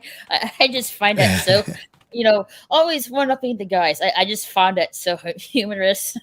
Yeah. It was funny. I enjoyed it very much. So this looks good, though. I think Kenny Branagh will do a magnificent job as usual with the directing. So, and then of course we have, and maybe it's not next year, but it's coming. Part 4, Chapter 4, John Wick. Sooner it's here, the better. but will it be John Woke? Ah, the speed John movie. Woke. Yeah, and they're showing Speed. So, but yeah, so it ended. The third one ended at an interesting point, an interesting place with the relationship between him and the hotel characters. I don't want to say too much because some people may not have seen it, but 70s. Can you mod some of us real quick? You've got some bots. oh Yeah. right, sorry mate. Yeah, thanks for pointing that out. Yeah, there's been a lot of bots going around lately. I mean, I did a watch party last night. I was getting those sex robots. Sex robot. I've Yeah. got my first bots. I'm so proud. Can I do that, brightest day? Can I do that from within the StreamYards, or do I have to? No, do you it have to on go to the YouTube chat. That's what I'm thinking. gotta- Yeah, I'm looking for you. Just hit Darius right now. Where is he, Darius? God damn it, Darius! Type something. I typed You a did. wrench. You You see literally it? put a wrench in the chat. Where are you? Pardon us while we address our technical difficulties. I'm boomering the shit out of this. That's all right. But actually, while we're on this, I've done you. so I like Donnie Yen. I understand a lot of people have a problem with it because he made pro CCP statements. But I have my own opinions on that. But I like seeing Donnie Yen in movies, and Bill Skarsgård has a pretty good history, and he's a pretty talented actor in his own right. Yeah, I think so, and I have no problem with that casting at all. And I'm assuming some of our favorite regulars will be back as well. Fishburne's in it, yeah. Lance Reddick, who I always really, really enjoy in anything. Hiroyuki Sanada. Oh, I love seeing him and stuff. And Scott Adkins, who I mentioned earlier. Yeah, that's right. Yeah, Scott Adkins and Ian McShane, who is just class. And that's why I'm wondering what the relationship between his character and John Wick is going to be like going forward, given that Ian McShane's character had to make some compromises at the end of the last one. Let's put it that way. Oh, Sonata. I know him. Oh yeah, he's been in everything. Dude. He's Clancy Brown as well. Clancy Brown. Oh, the Kurgan? Yeah. Mr. Krabs? Don't ever talk to me. Mr. Krabs. Yeah. Raquel, I don't know if you've SpongeBob? seen Highlander, but it's I the know same his guy. name. I know his name. Yeah, I love Clancy Brown, but yeah, so Bill Skarsgård's pretty good too. So that could be. I mean, if they don't stray, and it's the same director, if they don't stray too far from the formula, it'll be good. We don't want it to be John Woke, that's for sure. Yeah. It doesn't appear like. Can we pivot for a second? Has everyone seen the first 3 John Wicks? Yep. Oh, yeah. What's your Seen favorite the one? first two. That's a tough. I'm not sure I enjoyed one more than any of the others, to be honest. I honestly unfortunately- liked 3. I don't know if it's the best, though. I think all 3 were equal for me. I mean, what about you, Zach? Yeah. It's I pretty definitely- close for me. I did not enjoy 2 as much as 1 or 3. I Yeah. felt it had some flaws that the others didn't have. I definitely think 1 is the top just because it makes the bold and it sets the level of the series. But 3 was a good follow up. I definitely 2. There were some scenes that dragged out a little too long, and they were shot from too wide and like way too far out, and it kind of took me out of it a little bit. But that's kind of a minor gripe on my part. Yeah, I Yeah, guess so. I thought mean, the pacing of 2 was a little. Sorry, go ahead. No, you go ahead, mate. No, I thought some of the pacing of 2 was a little chunky, and some of the internal logic didn't seem as well thought out, but it was still good. But I agree, it's probably the weakest of the 3. I thought 3 was the one that people were liking the least, but I really liked 3. I could possibly say 3 was my favourite out of them. Maybe that's just because it's more recent, but I enjoyed 3. I thought it kicked ass, and I always love seeing Halle Berry in full flow. The yeah. choreography with 2 of them and the dogs and that whole scene Yeah. is absolute Oh. masterclass. That Yeah. was a great scene with the dogs. Yeah. I think the choreography has become more advanced, if anything, over the last 3 years. I mean, they've upped it a little bit in the third one, I think, in my opinion. Right. I Well, agree. and the directors are stunt choreographers, right? Oh, okay. They worked on The Matrix. Is it Chad Stahelski? Oh, okay, it's just one. kickboxing background. Wasn't the first one directed by two? Well, I thought it was the guys that did the raid. Well, John, he's directed all of the Wicks, I thought, but I might be wrong. Yeah, he's a stunt guy, stunt coordinator. Expendables, Sherlock Holmes, Iron Man. Yeah, so I mean, he's got a stunt background, but the mechanic, which is Jason Statham, yeah. Deadpool 2. Oh, Ninja Assassin. Choreographer. So he's got a pretty strong background. 300 assistant fight choreographer, V for Vendetta. He goes back quite a bit, yeah. Top Not quite men. Top men. Rockstar. I don't remember any stunts in that. I guess somebody jumped off a roof or something. But directing terms, this is his classified. And he's got 4 or 5 announced, some in pre-production. Really, the John Wicks are it, and he's directing Highlander reboot. Oh yeah, I think I heard something about that on Midnight's Edge. Rumored Henry Cavill. See, it has to be Henry Cavill, and he is part Scottish, so you know that's the good part. So there's some stuff to look forward to, maybe more, and I've got a couple more. Uncharted. I'm open to this maybe being good. We'll see. Oh, it's got Marky Mark, yeah, Antonio Banderas, and some guy that's Canadian Spider-Man could beat in easily. Some guy called Tom Ooh, I Holland. thank you for the vote of confidence. I'm waiting for the call, man. My suit's hanging by the door. Yeah. So Uncharted. this, I wonder this how. might be good. I don't know. That's the question. No, I'm looking forward to these. These are things I'm keeping an eye on. I say looking forward, anticipating. Now this certainly looks good. It doesn't look like they've screwed with the premise of the games too much, but we shall see. And Marky Mark is good casting. So Marky Mark. Marky Mark. Yeah. I only know him as Mark feel like- Wahlberg. I don't really know him as Marky Mark in the. Funky Bunch. And the Funky Bunch. Bunch. Yeah. Good vibrations. Dun, dun, dun, dun, dun, dun, dun. I thought that Can't was remember like the rest of CNC Music Factory. I don't know, mate. That's The sample. It wasn't really my style of music back then. Me I was neither. For metalhead. all I remember is that I think Marky Mark had worked out for those videos, so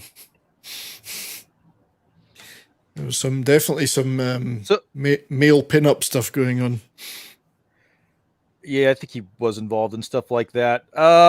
So yeah, I feel like the casting, like Marky Mark should have been Nathan Drake, and somebody else should have been Sully. Marky Mark is playing Sully, right?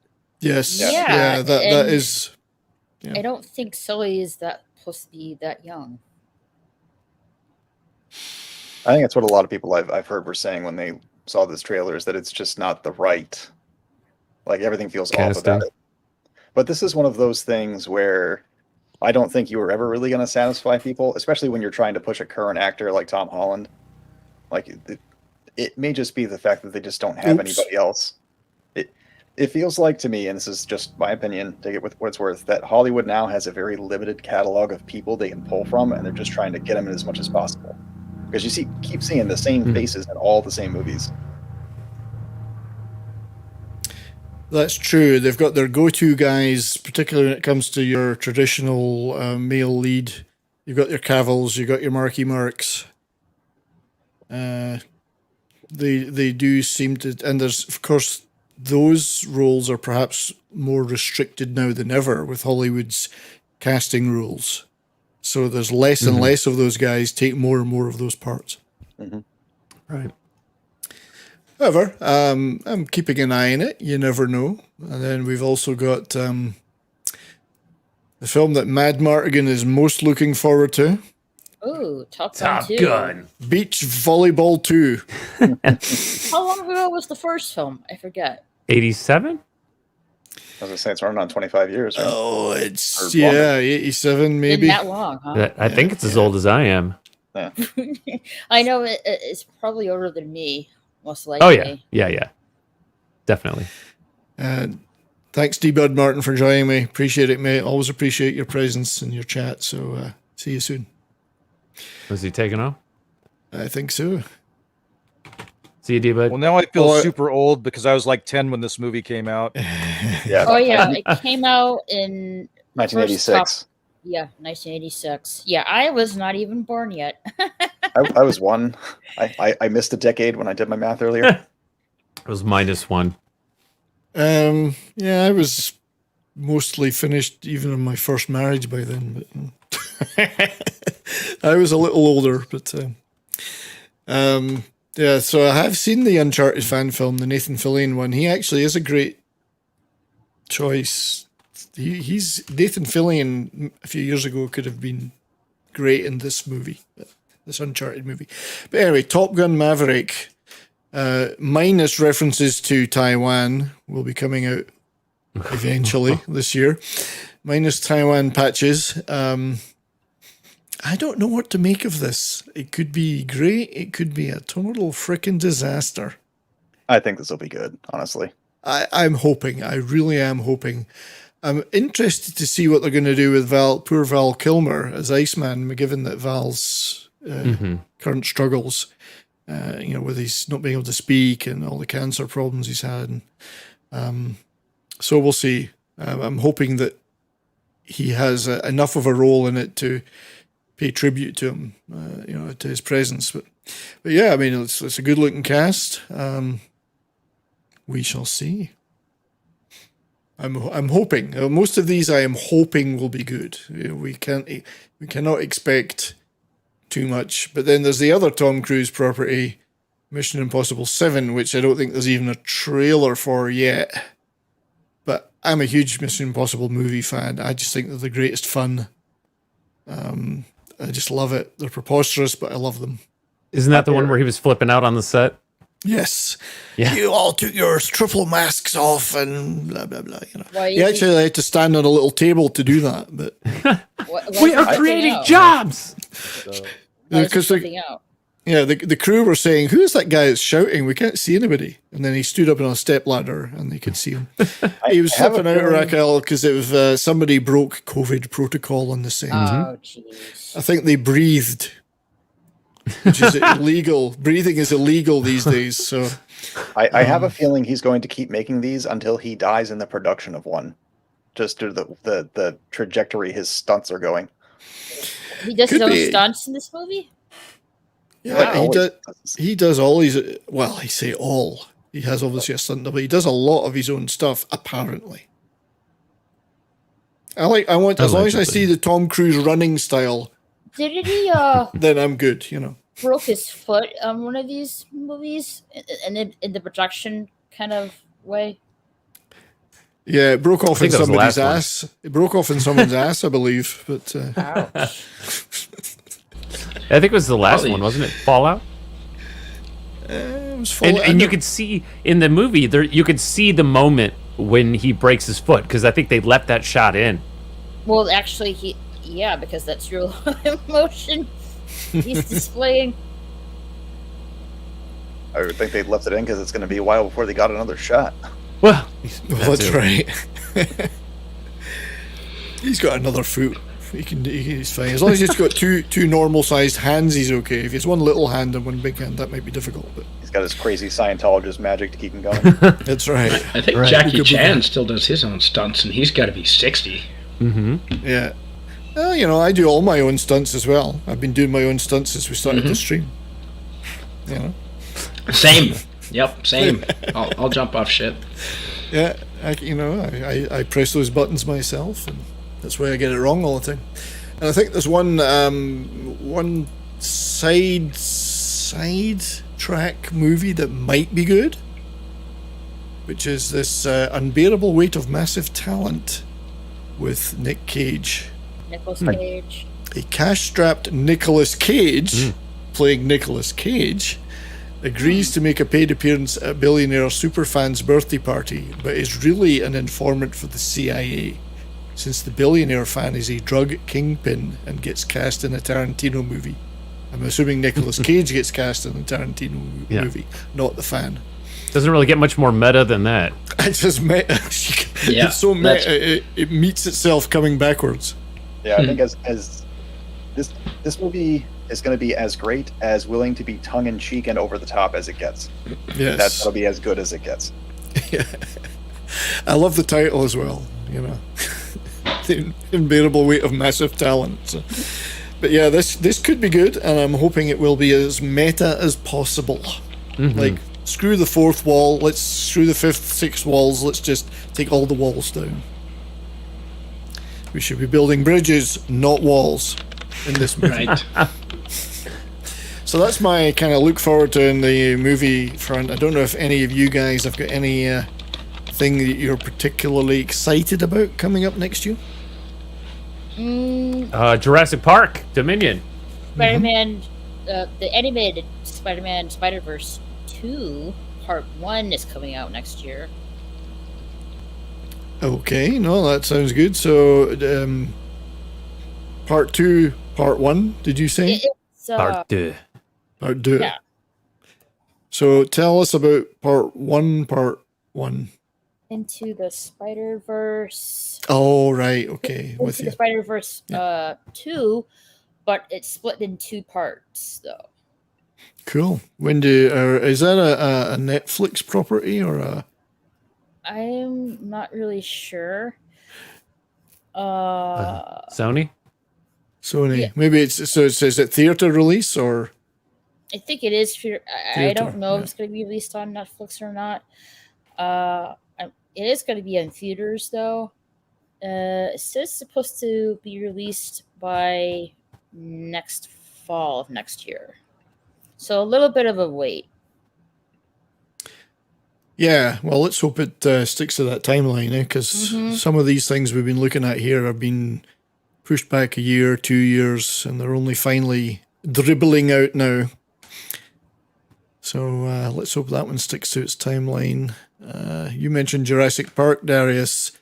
I'm assuming it's the same team that made the last two. I think so. Because my girlfriend is a huge Jurassic Park fan. She's read the novel, and they're all her favorite movies. The first one is her favorite movie. And so we just went through and watched all of the films in order. And some of them I had never actually seen before, like number 3. So it's like fresh in my mind. And yeah, I'm excited to go see that in the theater with her. So does she have a pet dinosaur name for you? I don't know, Dariosaurus. Does she cry out a dinosaur name at inappropriate moments? And she doesn't call you Rex. Yeah. Wait to put it on the spot. No, I got a P-Rex. No, there's a huge promise at the end of the last one. Was it Fallen Kingdom? Yeah. Was it Jurassic World 2 Fallen Kingdom? Where I don't want to spoil anything for anyone who hasn't seen it, but they set up a huge promise for the next movie that it looks like they're going to pay off. Yeah. I mean, I've seen it, but I can't remember. Honestly, I cannot remember what happened in it. I remember it, Chris Pratt in it. That's all. And Ron Howard's daughter. Oh, right, yeah. Ms. Howard. Right, who's a director now. Bryce Dallas. Right, right. Yeah. And she did a couple episodes of The Mandalorian. She directed them. Yeah, it was the thing that's always disappointing me about Jurassic Park movies since the first one is they never went where they should have, which is the dinosaurs breaking out around the earth and popping up everywhere. The second one, was it? They took them on the boat, the dinosaur on the boat, to San Francisco or wherever. San Diego, that was the second one. And I didn't know that it's the same T-Rex canonically. It's the same T-Rex every time. Oh, I didn't know that. Yeah, but they lived like 1,000 years. Yeah. Well, I don't know about 1,000, but you could tell because of the scarring around the neck from the raptors in the first film, and they make sure to include that scarring in every film. That's how you know it's the same one. I did not know that. Yep, and as far as I know, I don't remember if it appeared in the third movie, but yeah, it's the same one in the second. the same one that crashes through the fence and attacks the kids in the car in the first one, and they put it on the boat in the Lost World, and it goes to San Diego. So that concept of the dinosaur getting loose in civilization is essentially a teaser for the promise of this movie, where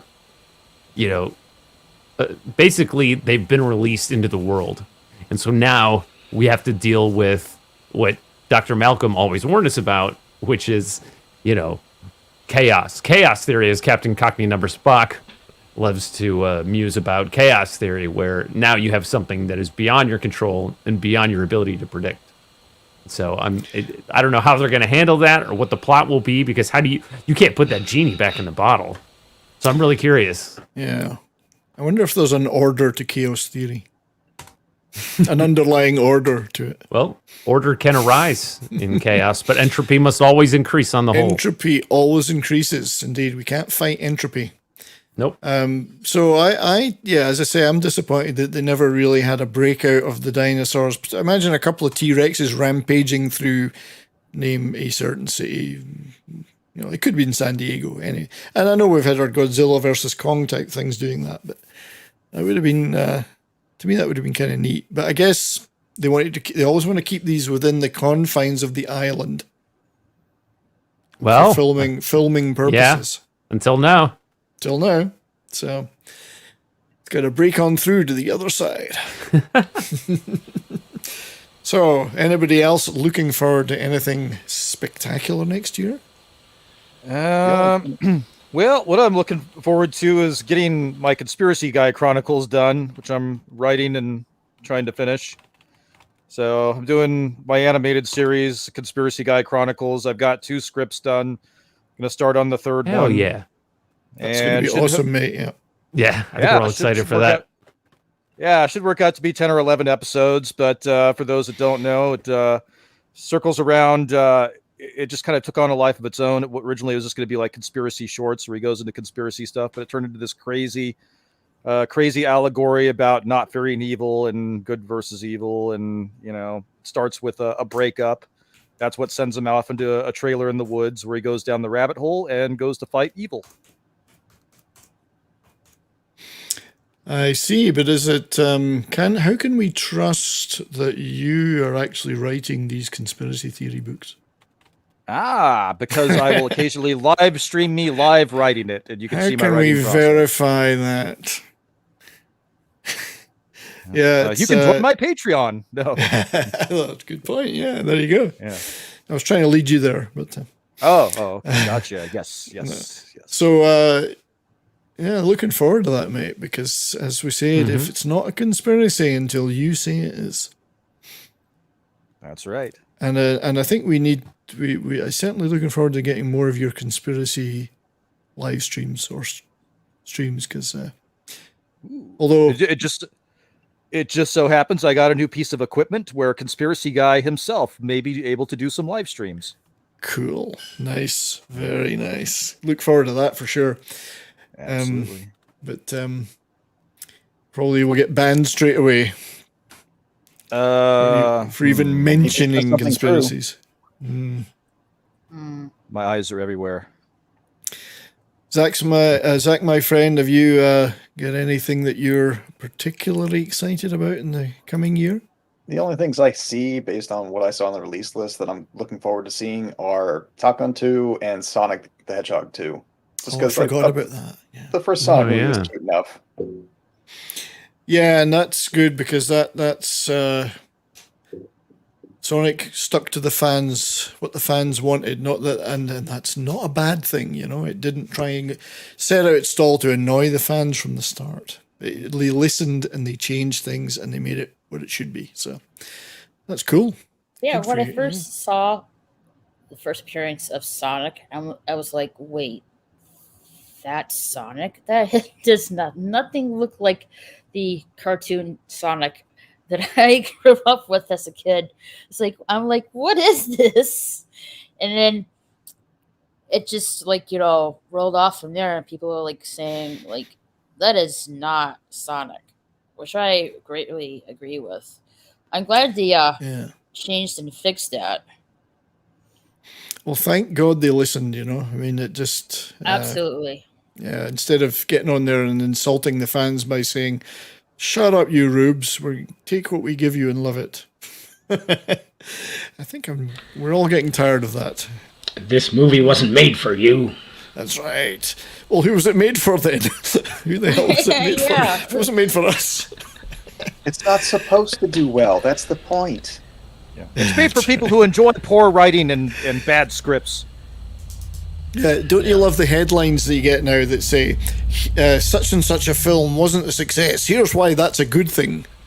Yeah, right. Pure gaslighting. Yeah, here's why this is a good thing. I always hate when I see that line in something. I'm not going to read that shit. I ain't clicking on that shit. Yeah, you're all going to be punished, and here's why that's a good thing. Yeah. A question: has anyone seen the live action of Cowboy Bebop? I refuse to watch it. Yeah. No. What's everybody's opinion about that? It shouldn't exist. Yeah. Thumbs down. It's like throwing up in a spacesuit. It's just not something you should do. You know. Yeah. Yeah, I don't know much about the original or the movie. Yeah, I would highly recommend watch the anime version. So much better than the live action. Yeah, and I mean it's not. They set out their stall from the start now to say, here's all the great, wonderful changes we've made to this property that you loved, and you're just going to have to suck it up, or you're all haters.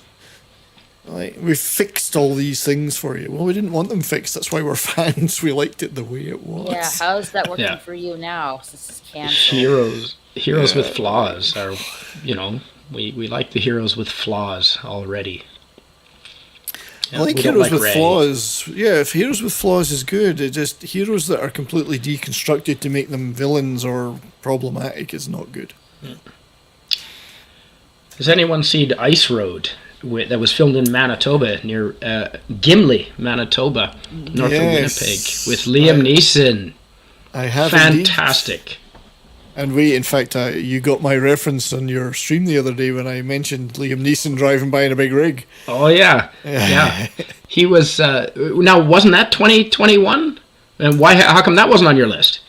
That was a fantastic movie. It was in the second division of movies, so I had a second tier, and then in the third tier I had things which are the crappy ones. I had No Time to Die and things like that. Okay, yeah, because it was in the second tier.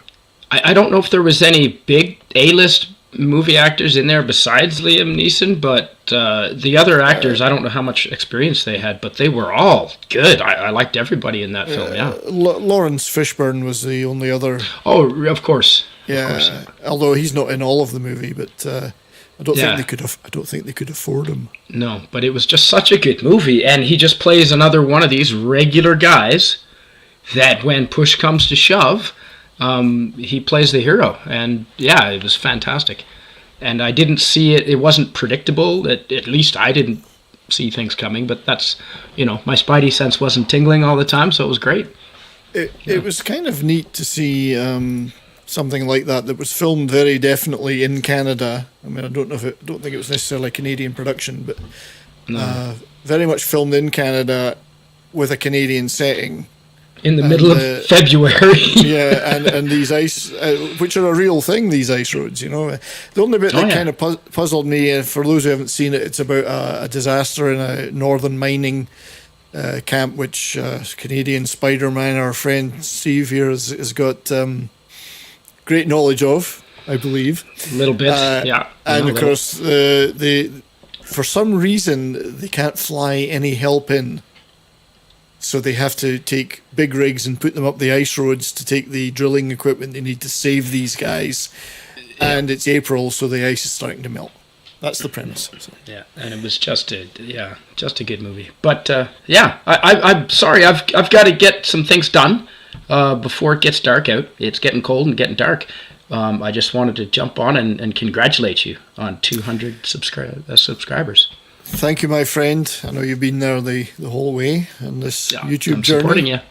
Yeah, supporting you. Likewise, and I do appreciate you coming on, buddy. It's great to see you. It's always good to see you. I'll be there for every one of your celebrations for 100, 300. a confession to everybody on the stream. Canadian Spider-Man is the only person I believe from this fellowship that I've met in person. So That's right. Yep. we've had. We were going to have a beer before Christmas. I don't think that's going to happen. No, well, we're not allowed to go anywhere. We're in the gulag. So, but yeah, we've had a beer. So Yeah. Well, you're only 2 hours away. Yeah. You never know. So it was cool. It was very cool to meet you in person, buddy. Yeah. We'll If do it you again. hear We something, will. yeah, if you hear something on your roof in a few nights, it might be me. Yeah, well, I'm in the fourth floor. There's a fifth floor above us, so I won't hear you. So No. somebody else will hear you. Yeah. But it's Canada, so they won't be armed. You're okay. That's right. Oh, not out here. Out here, it's like Texas here. It's crazy. Yeah. Oh no, I have my license. Maybe not the I apartment. may have my license. Who knows? Yeah, that's right. Yeah. Who knows? Yeah. Yes. All right. Take care and yeah, very good streaming with everybody, and have a great evening. Thanks, my friend. Later. Good to see you, Spidey. Yeah, same. Happy holidays. Safe. Happy holidays. Cheers. Later. Okay, bye. So, the one thing I wanted to mention about this Ice Road, which is on Netflix, is I was looking forward to watching it because I thought, well, it's great. This is actually an action movie that isn't about, a heist or people shooting each other up. It's going to be him against the elements. But it wasn't long before he was punching people in the face, so that was good. Because no Liam Neeson movie is complete without him punching someone in the face several times. Let out some steam every once in a while. That's right. It always ends with him beating the shit out of somebody, so, and actually, Jonathan Hensley was the director and writer on that, and those who may recall, certainly we did the Toxic Tuesday recently, he happened to be the writer of Die Hard 3, I think, so. Oh yeah. 32 Hensley- Flavors of Nick Weiser is doing. Yeah, we did the another- Toxic Tuesday, Raquel, that's right, and Jonathan Hensley, who wrote and directed Ice Road, wrote Die Hard with a Vengeance, so.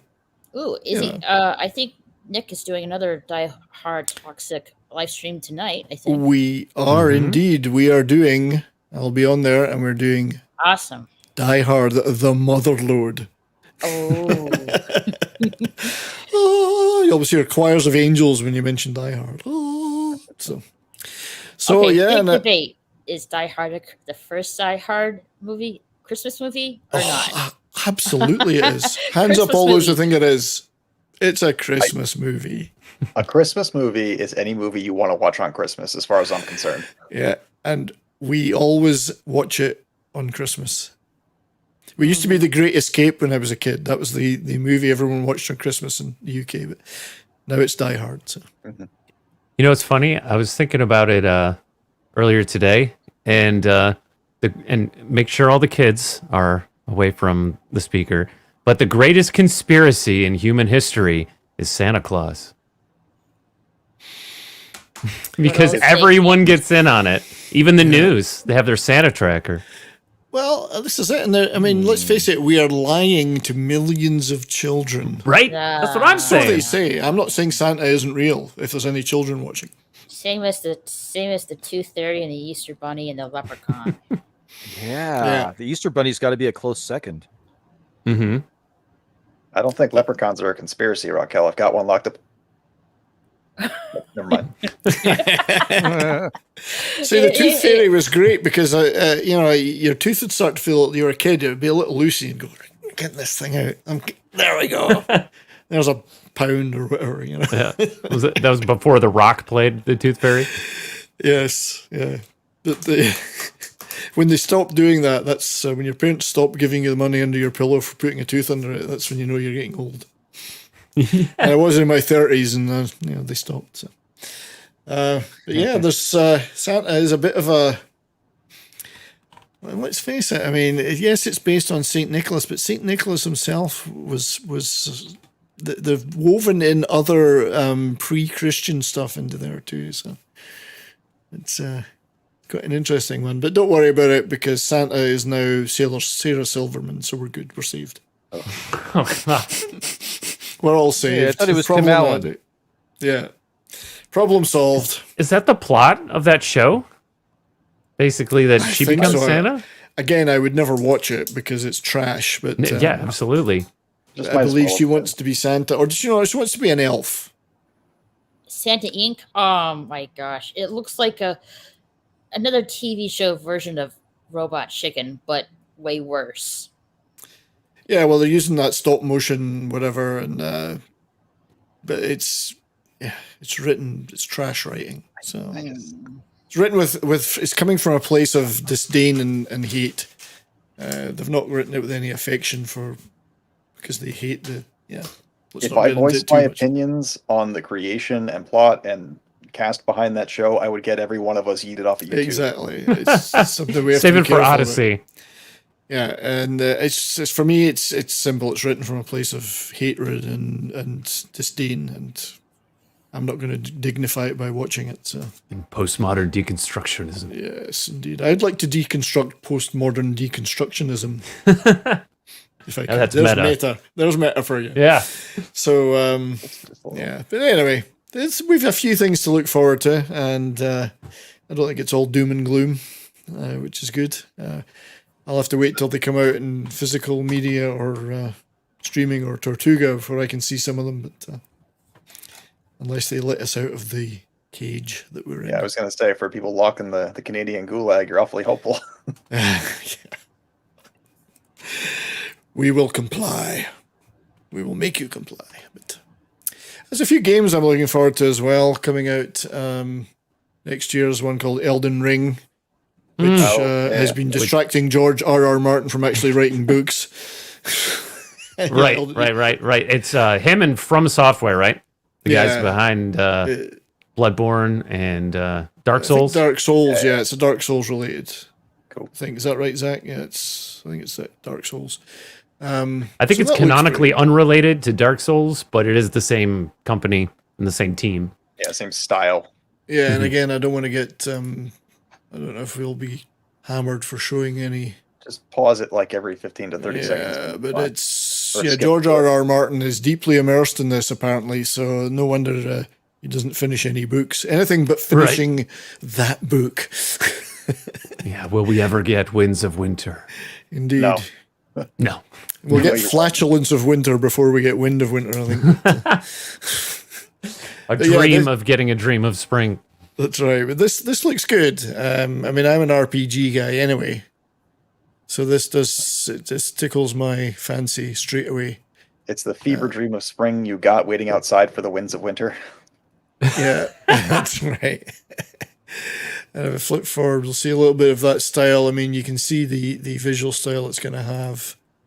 Now, obviously, this isn't gameplay necessarily, but it's a story trailer. But No, but it does look like there's a playthrough video on the suggested. there is. There's a lot of footage out there now, and I think there's been some alpha play. And Yeah, this looks like it's all in engine. yeah. I like this. This looks good. I'm excited about this. I mean, that's what. I don't believe it's in engine until it says in engine in the trailer. That's fair.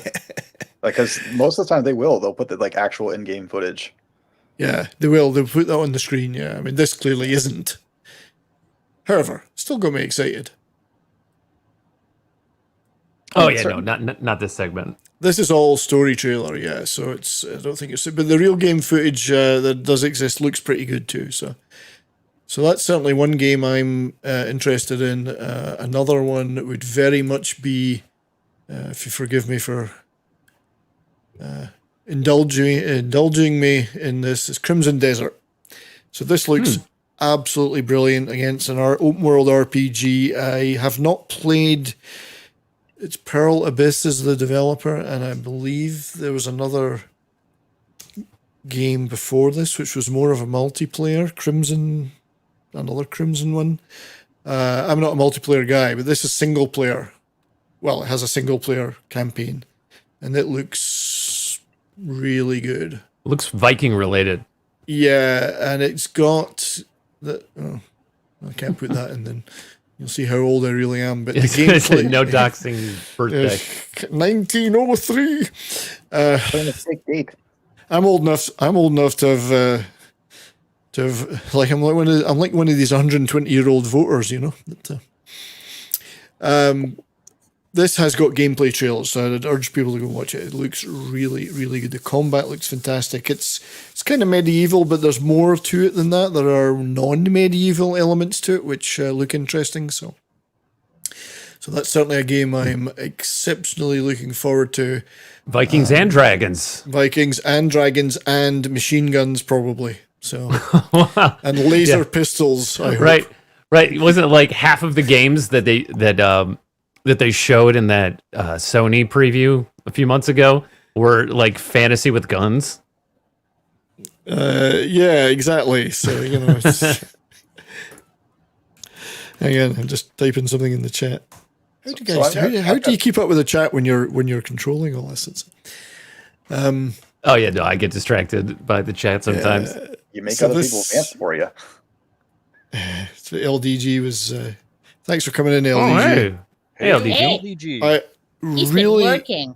I know he's been lurking. So there's some great people in the chat. You're all great people in the chat.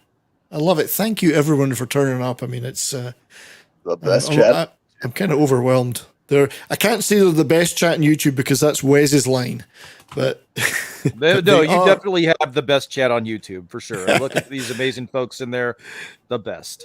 Oh, there's some incredible people in there, just unbelievable. Thank you everyone for coming. So another, I think we'll probably wrap up soon, but another, now I don't know whether to look forward to this game or not because it's Bethesda. So this is Starfield. So I'm hopeful that it will be good. It's got all the elements I like. It's open universe, not my open world. Open universe, RPG, ton of stuff you can do in it. Although all we've seen so far is obviously trailers. It's Bethesda, so you know it'll be great when the modders get a hold of it. That's exactly right. And Zach, that's why I never buy a game. I never pre-order now. I never buy it day one. I always wait. Yeah, at least a week, right? Yeah. And let the modders get their hands in it. Let the day one patch come out, the 900 gig day one patch to fix everything. And then, however, I'm willing to give Bethesda the benefit of the doubt that this might be good. I mean, they've got to funnel all that Skyrim resale money somewhere. Oh, yeah. Yeah, no kidding. Rather than doing a Skyrim 500th version anniversary release. Which they will still do. Yeah. And don't get me wrong, I loved Skyrim to death, but they're milking that too much now. They will have new versions of Skyrim after Elder Scrolls 6 comes out. Yeah, and when will that come out? I think it's 10 years between games now for Elder Scrolls. Minimum 10 years. Yeah. And in fact, Skyrim, has that not been out since 2010? 2012. 2012, yeah. I played it for about a year when it came out. So instead we get this. Yeah. You know what? Most games, I will say this about Skyrim. I love Skyrim. And most games, I'll play through the main quest and do some side quests. But I loved Skyrim so much that I actually have completed like 97% of the game. That's how much I've played it. So, I mean, hats off to them for making a good game. Unfortunately, some of the Fallouts they've had some problems with, and it's kind of trashed their rep. Fallout 76. Yeah. I agree with you, mate. I mean, I think you and I are big fans of New Vegas as well. So I loved Fallout New Vegas, but same. Yeah. That's my favorite game of all time, in fact. So I've got two games that I'm looking forward to next year that I know are coming out. One is the Evil Dead game, and the second is Dune Spice Wars, which is going to be a game I'm going to struggle with because it's partially 4X, and I'm not terribly great at 4X, but I'm willing to give it a shot anyway. It seems like it's that limited, like pseudo 4X RTS mix, so I'm kind of hoping it's going to be more my speed. But yeah, I'll have to look into that, mate. Yeah, sounds good. But it's like everything else, like movies, it's like TV. It's games have been many games have been ruined for us. Bethesda have certainly done their best to ruin Fallout. They'll never. Of course, it wasn't Bethesda that really did Fallout New Vegas, but that game still is my favorite game of all time, I'd say. And But Skyrim was fantastic. I'm one of these guys that loves to craft things. I love collecting shit and building shit and crafting things in games. So I could go back and craft and improve weapons and stuff. I love all that. So. Oh yeah, were you playing that one game? Valheim. Valheim, yes. Yeah, yes. I kind of got bored in the end because it's still, in a sense, kind of an alpha. So there's kind of like a limit to what you could do, and then You're an alpha. I'm an alpha. I'll go back to it maybe when it's got more going on. Right now, I'm replaying Mass Effect Legendary Edition. I'm almost finished Mass Effect 1. The original butt versions. I've got all the mods that add all the good shit back in. So, so the one and there's so we mentioned Mass Effect. Could Mass Effect 4 be good? Because Andromeda, I would doubt it. Andromeda was not good. I mean, it had some great mechanics in it, but the characters in the story were trash. But Mass Effect 4, are they going to revive Shepard? The hint is that they are. It's got Liara in it. Or are they just going to wokeify the shit out of it and make it terrible? I don't know. We shall see. So that's the other thing I'm certainly keeping an eye on. Can I say I'm excited about it? Probably not until we know more. I mean, you could, but I would just question your sanity. That's right, yeah. And you wouldn't be the first. You would be the first today. A good friend will question your sanity. Indeed. Perhaps you lot are not really here and I'm just imagining all this. It's all a dream. Yep. You're just a Boltzmann brain. Oh, well, very possibly. And that's another 5-hour live stream right there. In fact, Captain Cockney Spock and I have spoken about this kind of thing many times. We could be Boltzmann brains. Well, you couldn't be. I could be. But, you know. I actually think you're all intruding into my dimension from other dimensions, but that's... So that's... yeah, could it be good? Who knows? There's a non-zero chance, as we say, as Michio Kaku, Dr. Michio Kaku would say, there's a non-zero chance that it could be good. Or Dumb and Dumber. 1 in a million. So yeah. You're saying I have a chance? Yeah. All right. So I think at the 2-hour mark, it would be appropriate to wrap up. I have thoroughly enjoyed having you all here. Thank you very much. It means a lot to me. Yeah, gonna get all emotional. It's been a fantastic. Oh, go ahead. Sorry. No, you go ahead, lass. Congrats on 200 subs. Thank you very much. Thank you. I do appreciate it. You've all been tremendous support, and yeah, I'm going to keep hoping to keep growing organically. I'm not one of these guys that's going to kind of throw myself around, and I want to make good stuff. I want to do good streams. The organic growth is what I'm looking for, but to contribute to everybody. I just enjoy contributing to all of you guys and hanging out in your streams, watching your videos, chatting with you all. That's for me. It's about that fellowship. I have no intentions of becoming a star. Well, you're a star to us. So maybe a small neutron star, perhaps. Sorry, Zach. So, and like I get hear that all the time, like, oh, you're going to be a star, you're going to be this, you're going to be that, you're going to make it. It's like, yeah, you understand that even guys like Gary, who have hundreds of thousands of subscribers, are still really small in the overall sphere of YouTube. Like, you get 1 million+ channels are where like the big channels are. So to call someone a star, you have to really define that for yourself. Yeah, I think. Yeah, for me, it's not about that. I mean, I even questioned long ago whether I should be one of these guys that keeps his face hidden or whatever, because obviously there's doxing and whatever. But I thought, well, what the hell? I'm not trying to be controversial. I'm going to show my face. I have enjoyed getting involved in this for the fellowship aspect of it, and as a secondary thing, I've enjoyed learning things. I've enjoyed learning how to make videos, how to do the audio, how to build a little studio, how to do this today. I mean, this is the first time I've done a multiple people stream like this. So for me, it's been about that, I've enjoyed that aspect of it. Something new for me to learn. So I'll just continue to do it for the fellowship if I never got another sub. So what? I ain't losing nothing.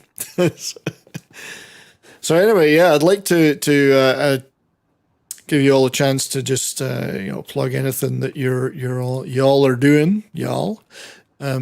So Zach, what's up in your world, my friend? So, since apparently there's no Rogue Resistance tonight, I was able to stay the entire time. Thank you for having me on. During the next couple of weeks, I have no work, so I will be concentrating on making a couple of videos that I like to do, another provoking thought, and hopefully another Cylon war story, if I can get someone to give me a war story to make one out of. I will be finishing Dune, Heir to the Empire, and Space Crime Domino. I will be pre-recording the last few reads so I can support other streams during that break. And then next year, I'm hoping to kick it up a notch. I just got affiliate on Twitch, so I'm going to be shifting my gaming streams over to Twitch. So, exciting stuff. Nice stuff. Nice. And yeah, for those who've not watched any of the Space Crime Dominoes, I'd urge you to go back and start from the beginning and follow the story through. And you can hear Zach doing playing multiple characters. Yeah. It's great stuff, mate. A lot of characters in that book. It's all, I don't know how you keep up with it. But yeah, you're doing a fantastic job of that. So please sub to Brightest Day, everybody, in these various endeavours. And now, my good friend, the man who puts the Robo in RoboCop, the Bionic Man himself, Mr. Thank you. Darius I'd buy that for MÜnchausen. $1. That's right. And you know how much trouble I had finding an umlaut to put in the description of this video?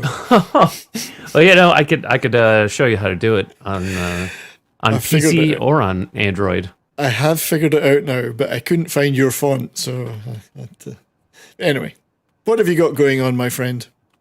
Hey, well, right now I'm just grabbing Brightest Day's Twitch link here, but hi, I'm Darius MÜnchausen. Don't worry about it if you can't pronounce it. And typically I do one show a week. Hopefully after the new year, I can do a little more when I have weekends free. I haven't done a show the last couple of weeks just because I got a lot going on, but I intend to return in full force after the new year. And I enjoy it. I enjoy having my friends come on and joining them on their channels. And as my first friend on YouTube, that 70s rock fan, and I believe I was your first subscriber. I think you were, and you never forget your first. Indeed. No, it's been tremendously rewarding to watch you grow and to watch you make content that you enjoy and I enjoy as well. So anything you do, I have notifications turned on. And of course, you shoot me a message sometimes saying like, hey, by the way, I just put up a new video. And I always like it. And I appreciate you having me on. Thank you. This was fun. Thanks for coming, my friend. I forgot to just show Brightest Days link up there, but thanks, Darius. Yes, you were my first proper YouTube buddy, and I've always appreciated that very much. So we will be doing this again. I had a great idea for a show for the two of us, the bald and the beautiful. So there you go. Oh yeah. Well, we were talking about that before we even had any content. Exactly. Before we even had done a thing ourselves, we were talking about making a show, and that was the title, The Bald and the Beautiful. So Raquel, my friend, what have you got going on? Where can we see you soon? I might do a watch party tonight. Not sure what the movie's going to be, but I'll let you guys know. Also, I do Funhouse Shenanigans once a week on Thursday. And that's how much I have going on. Just hanging out with my friends and having a good time and stuff like that. Cool. No, I really appreciate you coming on. Thank you, Raquel. It's always good to hang out with you. And thank you. I like to drop into streams that you're doing and throw a few chats in. And, great to see you. And hopefully we'll do this again soon. Absolutely. And last, but by no means least, it's the man that frightens Mama Susan to her core. The great Wes Moody and the Wes Moody webcast. All right. Well, thanks for having me on, and I wouldn't have missed it for the world. Congrats on 200 subscribers, and onward and upwards to more. appreciate you having me here. You're a great friend, and you have a great channel, and it's always good to be here also with our amazing friends on the panel, and with the best chat on YouTube. And hopefully, hopefully we'll defeat the New World Order in short order, and we'll actually all be able to get together in one place at one time and have a whiskey or a beer and just talk about fun, nerdy stuff. And, Yes, and how we defeated the New World Order too. Exactly, and I think we'll have a whiskey and a beer. Not necessarily in that order, me. but yeah. Oh, thank you, my friend. I really appreciate being here. I appreciate you all being here. It's always good to hang out with you all.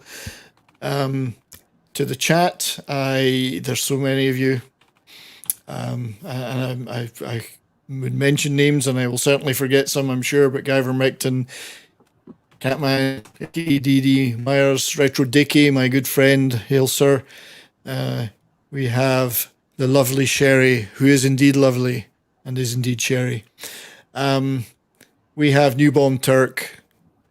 We got the wonderful Captain Number Spock, Cockney Number Spock, who we have such great discussions with. He's a smart guy. You can find him standing in a lake any time of day in New Zealand. Half up. Sometimes he stands on his head. We got Macklin made it. We got Zax. Deej Odyss. Hey, Deej, how are you, buddy? And I'm scrolling back through some Xenomorph, Anti-Derivative Jill, the great Anti-Derivative Jill. If I've forgotten anybody, my sincere, low spec Linux laptop, my sincere apologies. Lots of people have been popping in and out, Small Time Republic. You're all great. Thank you very much. Thanks to the others that jumped on the stream earlier as well. We had some great guests on joining us. Canadian Spider-Man, Tom Connors. Hello, Tom was here? Oh, Tom was here, yeah. He was. He I was. just missed him. There were others, but my brain is so addled now that I've forgotten. It's terrible, isn't it? Getting old. It's a drag getting old, as the Rolling Stones once sang when they were in their early 20s. But yeah, thank you all. It's been a great laugh. I've enjoyed it immensely. We'll do it again. So until next time, see ya. Y'all take care now and see ya. And I'll play you out with later a clip.